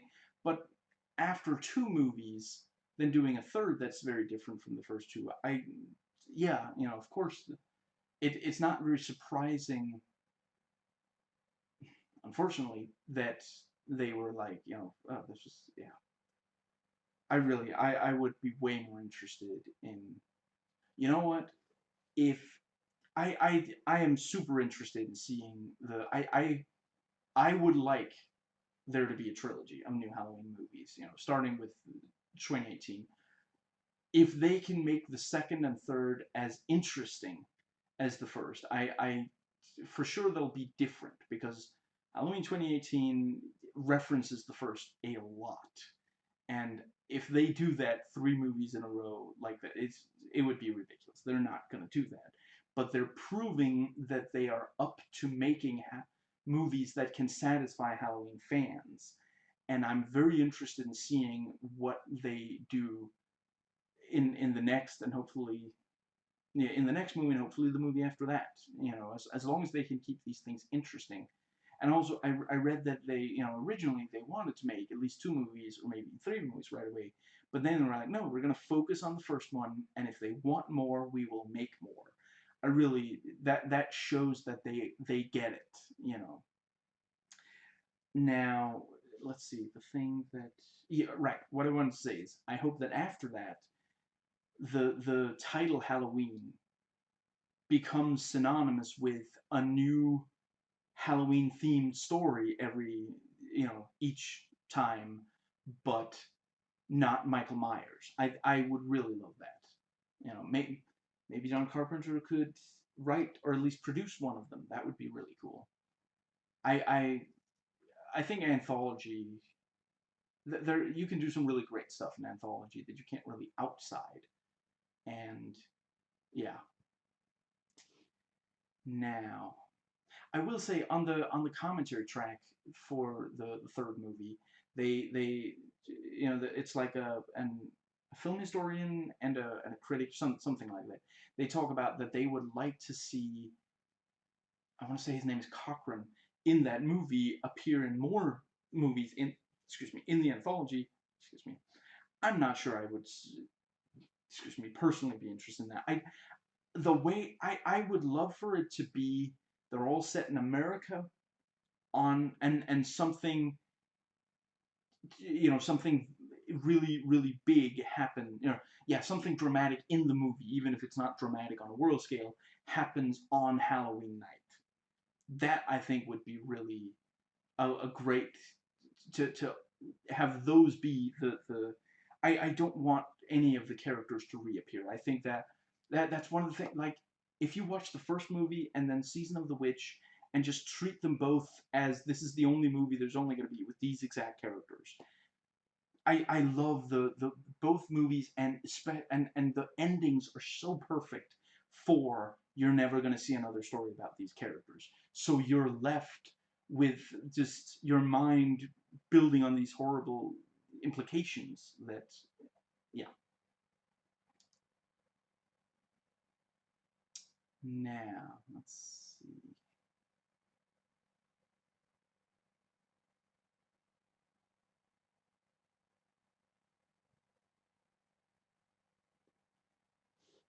And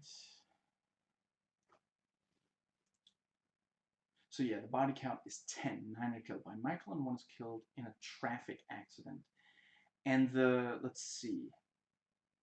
So that means, crap, I meant to write down, well, yeah, and the first one, it won't take me long to get to. So yeah, Michael kills 3 teenage girls, 1 teenage boy, and the 1 workman, so 5. And then there are 2 dogs, but I don't know if you can count. So yeah, basically double the body count, which it doesn't sound as extreme when you say, well, double because it's 5 more, but it's still going from one movie to the next, having twice as many people killed, you know, it feels like the kind of thing that just, yeah. I feel like, didn't that happen in at least one of the Psycho sequels? And that really, like, there should only ever been one Psycho movie. The fact that I'm almost certain the second one came out like 22 years later. I really feel like that makes the case that there should not have been more than one movie. But I feel like at least one of those movies has a way bigger body count than, yeah. I'm not going to spoil which, and I'm not going to spoil how many do die in the first Psycho. And that is definitely a movie I would say, if you haven't watched that before and you try to watch that today, you really have to adjust your expectations and remember what movies were like in 1963, because some people call it like the first slasher movie. I think it makes sense to call it a fellow proto slasher, or maybe a proto slasher. I definitely the yeah, for sure, the Halloween 1978 is the proto slasher, and Psycho from 1960. Wait, sorry, 63. 1960. I don't know what I'm thinking of from 1963. Anyway, 1960. That's the yeah. If you watch that expecting a slasher movie, you are going to be disappointed. It's an excellent movie, but it's a very different. Yeah, I mean it's a slasher movie in that someone kills several people in a single movie. You know, there's that's yeah. I really wouldn't call it a slasher movie, but a pro. Let's see. Now that brings us to IMDb goofs.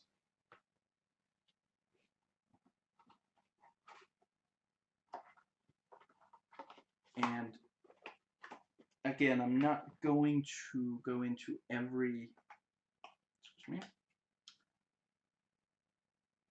just the ones that are really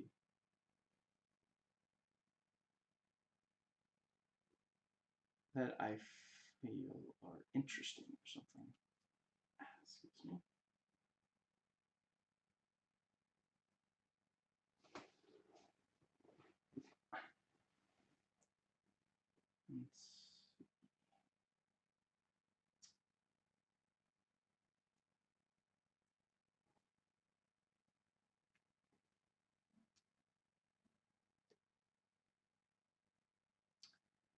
And in the meantime, I guess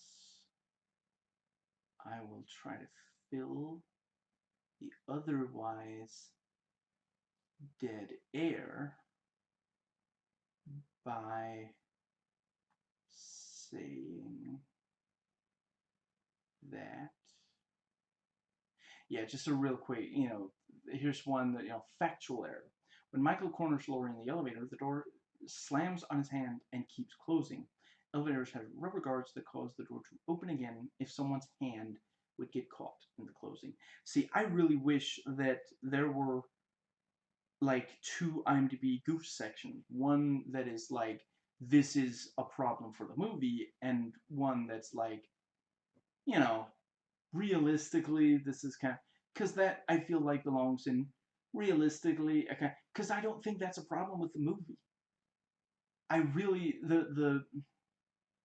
like when you watch the movie, well, I mean, okay, the door would open again if someone's hand was caught, or maybe you don't know, and it's like, I am never getting my hand stuck in but I think that was the right decision. I don't think that I feel like it would have kind of ruined the moment if like the hand got in and then the door, oh, okay, just I think, and on the other hand, at the same, again, I'm not taking back what I just said, but I feel like I've seen at least one horror movie where someone specifically does get the hand in, get their hand in between, and that means that the door opens, and that makes, and that means that the killer catches up to them or something scary. So yeah, I do think that, let's see.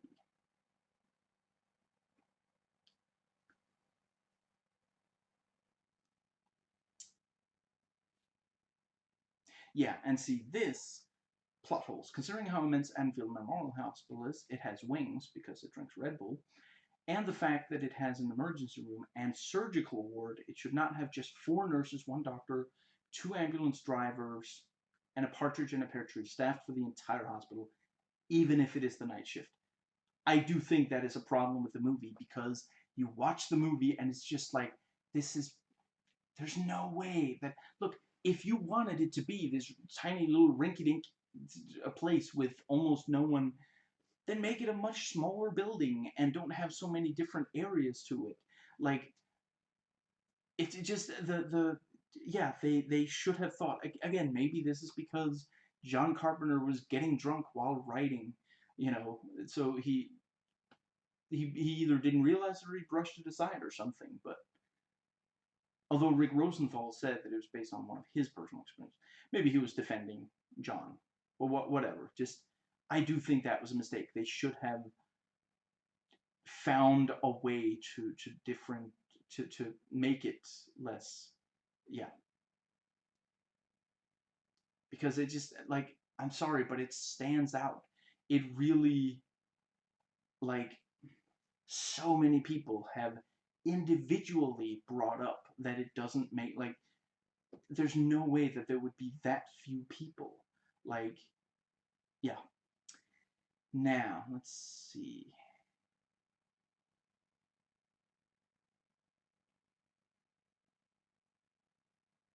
Yeah, and here's a plot hole, which, excuse me. Yeah, this points out all the reasons why the, yeah, Marion's revelation to Laurie's Michael's sister appears to completely blindside Dr. Loomis. And then, I'm not going to read it all.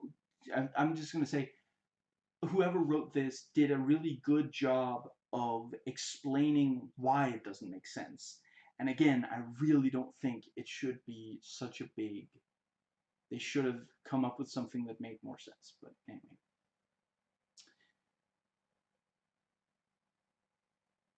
And going on to quotes.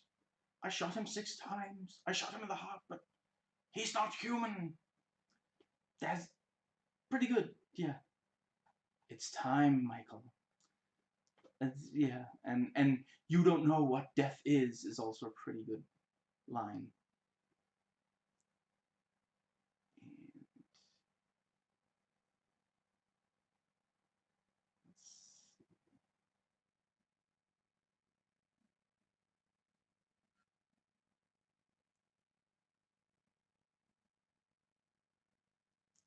And the whole thing, yeah, he was my patient for 15 years, and then he goes on, you know, I really, that's another great, and I mean, it's very similar to the thing in the first one where he's talking about, you know, I spent 8 years trying to reach him and then 7 years trying to make sure he was locked up for the rest, you know. Let's see.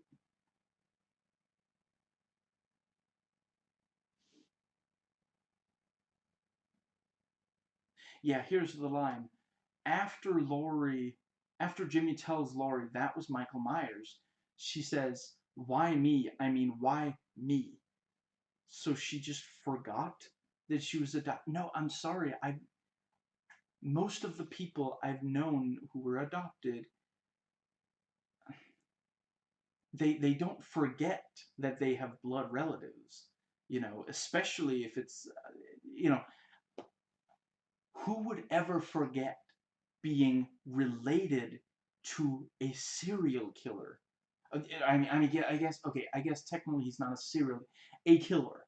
Who would ever forget being related to someone who killed? There's no way. Even if you were then adopted as just, yeah.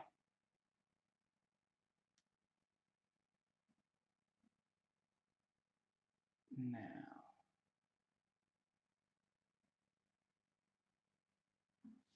let's see. And I think this is a pretty decent thing. You know what? You know, Doctor, I'm just about there.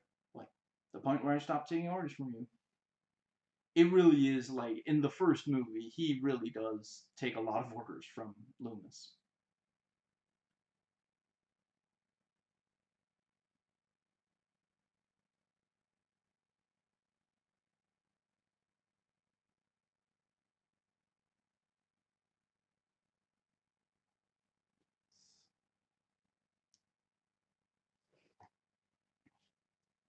Excuse me.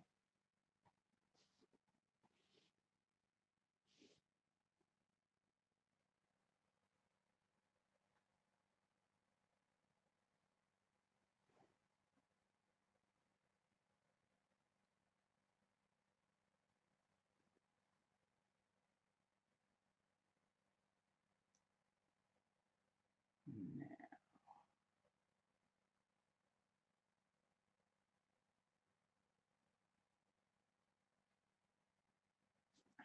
okay.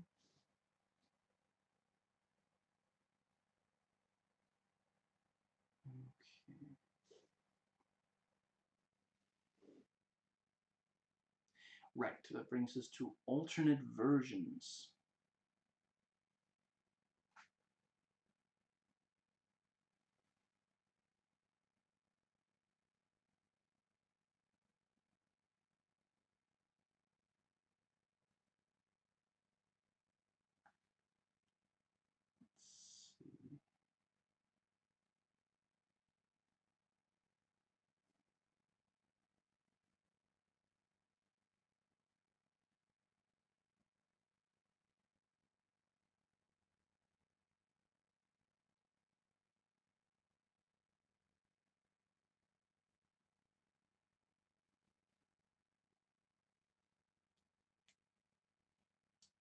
Yeah, okay, here it says that the alternate television cut, sometimes shown on syndicated stations, sometimes erroneously called the Rick Rosenthal cut or the producer's cut. So it's not that. Okay.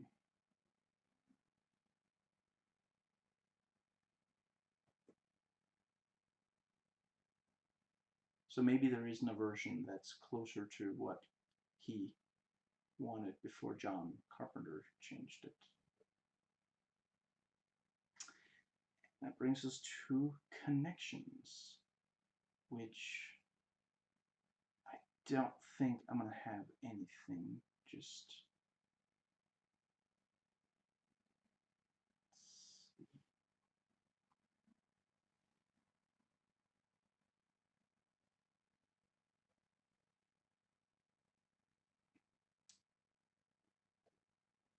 I guess.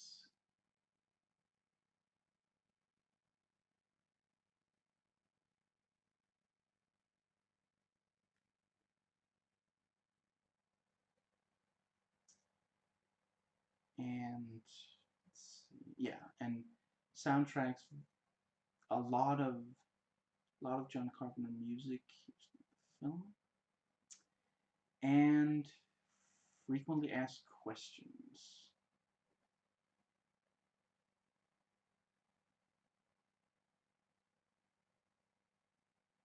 And yeah, ultimately, there's not really anything in there.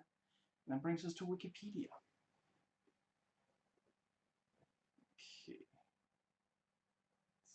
Okay. One thing I will also say is I appreciate that Dean Cundy was still doing the cinematography, and you can tell. So let's see.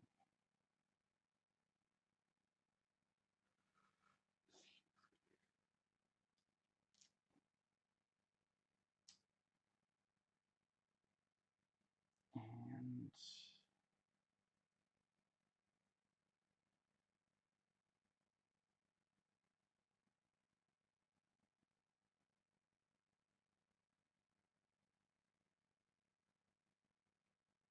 film critic Roger Ebert, who praised the first film, notes that the plot of the sequel was rather simple. The plot of Halloween 2 absolutely depends, of course, on our old friend the idiot plot, which requires that everyone in the movie behave at all times like an idiot. That's necessary because if anyone were to use common sense, the problem would be solved and the movie would be over. And it's, yeah. Let's see. And Deborah Hill rebuffed such critiques by arguing that in a thriller film what a character says is often irrelevant, especially in those sequences where the objective is to build up suspense. I mean, I partially agree, but I don't think that means that what the characters say should be, like, stupidly done. It could still be. It's true that it, in many cases, is irrelevant, but that doesn't mean it has to be stupid. I don't think that's a very good counter argument by her. Let's see.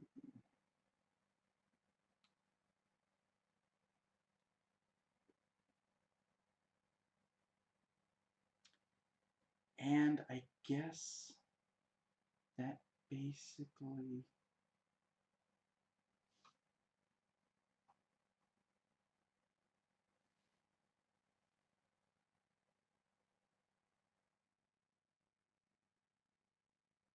Yeah, just briefly. The film featured the song Mr. Sandman, performed by the Quartettes, which would later be featured in the opening scenes of Halloween H2O 20 years later. Yours comments on the decision of the song in the film, calling the selection interesting and not a song you would associate with a film like this. The song worked well to mimic Laurie's situation, sleeping a lot, making the once innocent sounding lyrics seem threatening in a horror film. Now, the critics saw the inclusion of the song as inappropriate and asked, what was that about?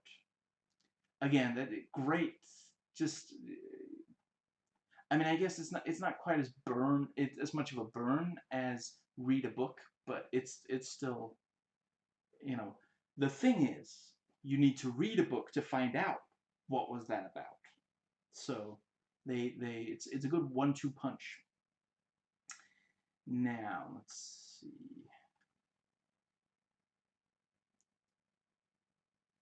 Yeah, one critic said, the film has reprehensible content, and as a reprise, it simply piles up a greater number of corpses.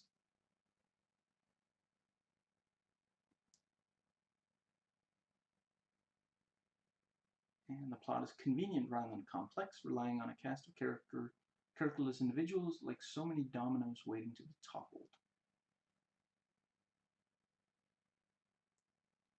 And Ebert wrote, it represent a fall from greatness. And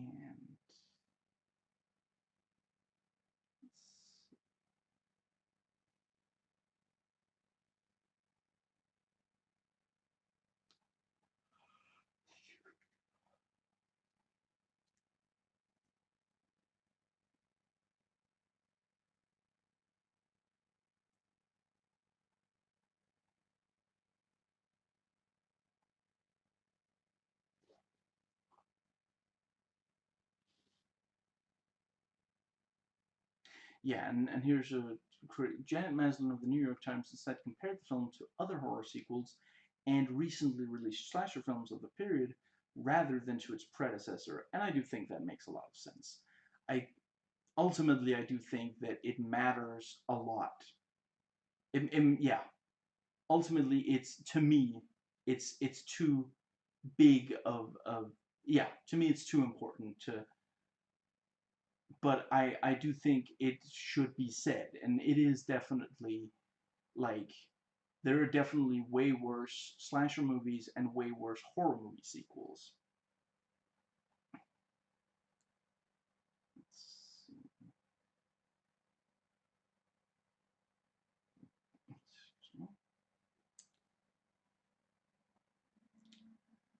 Now,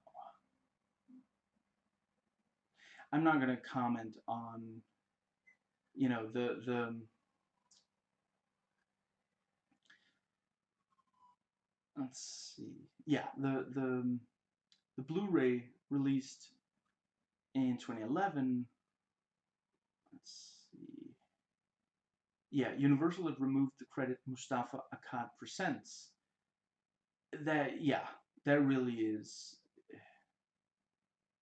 Yeah, the Akkad's son Malik called the stunt disgusting. It's a disgrace, and goes on to called classless. And yeah, I have nothing to add. He expresses it absolutely perfectly. Now let's see.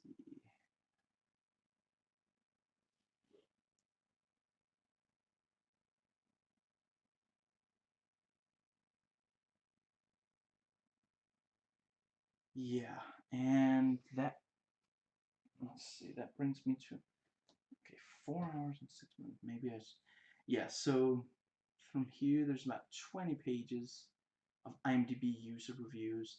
Now I already read them, and there wasn't anything where I was like, okay, I gotta bring this up in the video. And this is already a long video, so I am going to go ahead and end the video here. So yes, I don't think I have anything to, and some any kind of final little thing to say. I think I've pretty much said everything in between this video and the original vlog I did 10 years ago. Yeah, but I'm glad that I gave it another chance, that I'm now trying to see it more positively, because really it could be much much worse of a movie. It absolutely 100%. It's yeah. I think that the let's see.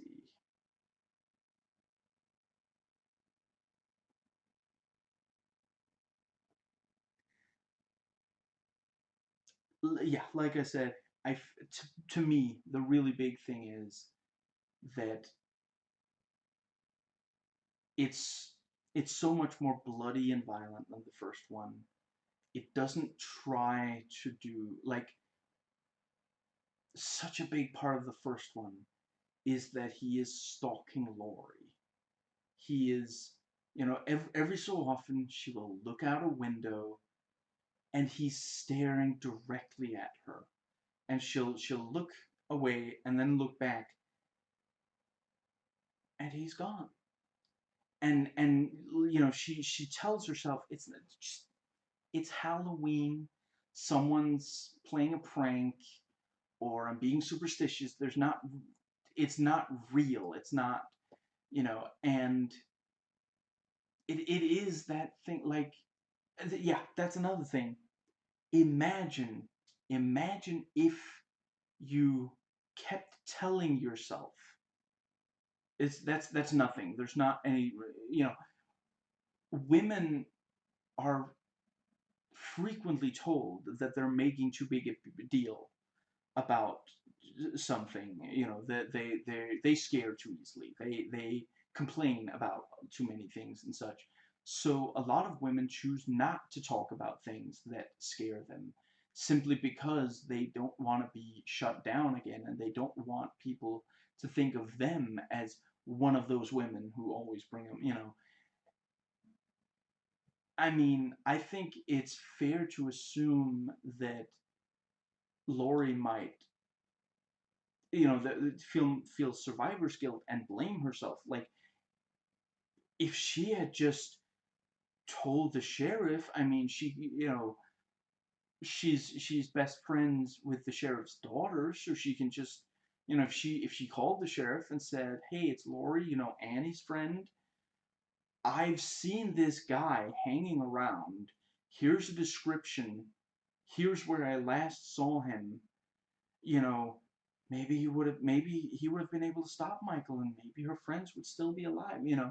It's the just the so much of the first movie is him stalking her, and her not. It's not just that she senses there's something, but she can't quite see it. No, she sees him. She just tells herself it's not.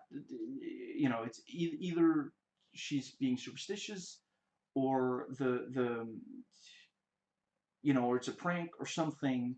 And some of the other sequels do use the thing where a character will look, will spot Michael and then look away and then look back and then he's gone, and that kind of thing. And yeah, the other movies tend to get it wrong. They tend to not understand, like sometimes bafflingly so. Like, you'll watch one of the sequels and be like, that was what you got from watching the first. Are like, how was that what you took away from it? Anyway, so yeah, that's one. Let's see. Yeah, so much of the first movie is him stalking her and her being aware, her having a strong sense that she is being stalked. But people, Annie says, "Oh, you must be crazy," and all these things. And then this one, she's unconscious, and then she flees from Michael. For a lot of this movie, she's in that bed, and then, when she comes to, she's fleeing from Michael, and it's just, there's so much there in the first movie. And the second one, I mean, it really is like, it's kind of like, yes, I think I will close the video on this.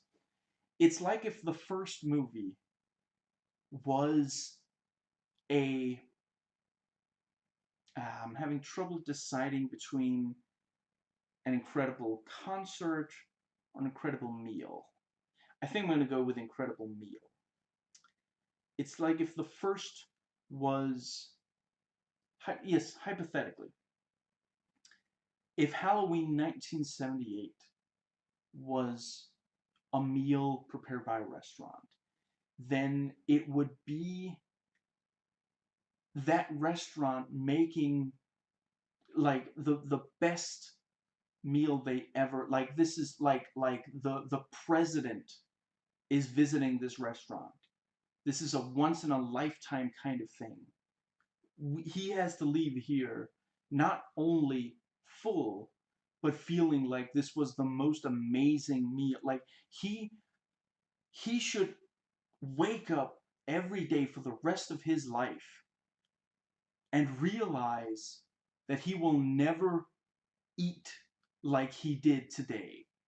He should never he every time for the rest of his life that he tastes something that tastes good, he should think back to this and think, well, that one was better. And then this movie is kind of like if, against all odds, well, I'm sorry that I know you just, you did you used all your best, all the best meat, and all the most fresh seasoning, and like it was an amazing meal for sure.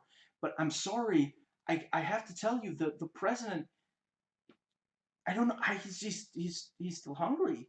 He's saying, I'm sorry, but he's telling me, I'm as a, I probably should have said this earlier in the metaphor, but I'm part of the Secret Service, and he's telling me he's refusing to leave this area before you serve him some more food. And the chef is like, but the meat is all, like, we don't have the, I can't. Okay, give me 10 minutes, and I'll see what I can do. And he grabs what he can, and just like stuffs a bunch of stuff together in like a big pot, and makes stew where before he was making like some exquisite. Now he's just kind of shoving the stuff that's, because there's not enough of it to make a full meal again. But if he takes what's left, and stuffs it, and honestly, some of it's gonna have to just go in the microwave. And okay, let's see, what else can we, um, well, I mean, I'm sorry, we don't have any more. I know, honestly, part of the experience is the candle lit. I'm sorry, with all the candles, we don't have any more candles. I guess I mean, we've got this hideous halogen lamp that we were gonna throw out. Um, I'm sorry, the band has left. My cousin, he can play like, he can play the Marseillaise on a vuvuzela, and uh, I don't know. I guess, okay, um the staff has gone home, so I guess, I don't know. I mean, I guess you kind of just have to go here over the stew pot, and just like, here's a big, wooden spoon. You can just kind of stick that down the pot, and just, stick that in your mouth. I'm sorry, that's the best we can do. And for some reason, the president then goes on Metacritic and says that was even better than the first meal. It's incredible. I swear I'm not trying to make this president, the current president, Trump, but I'm just trying to say, I really feel like it's just this haphazardly assembled. Just like a lot of the stuff from the original is there, but it just doesn't work as well, and it's never going to. And I'm pretty happy with that atmosphere, and honestly, just a tiny bit hungry. Actually, I'm gonna see what I got in the fridge. But yeah, I hope you enjoyed watching as I enjoyed watching and recording, and I'll catch you next time.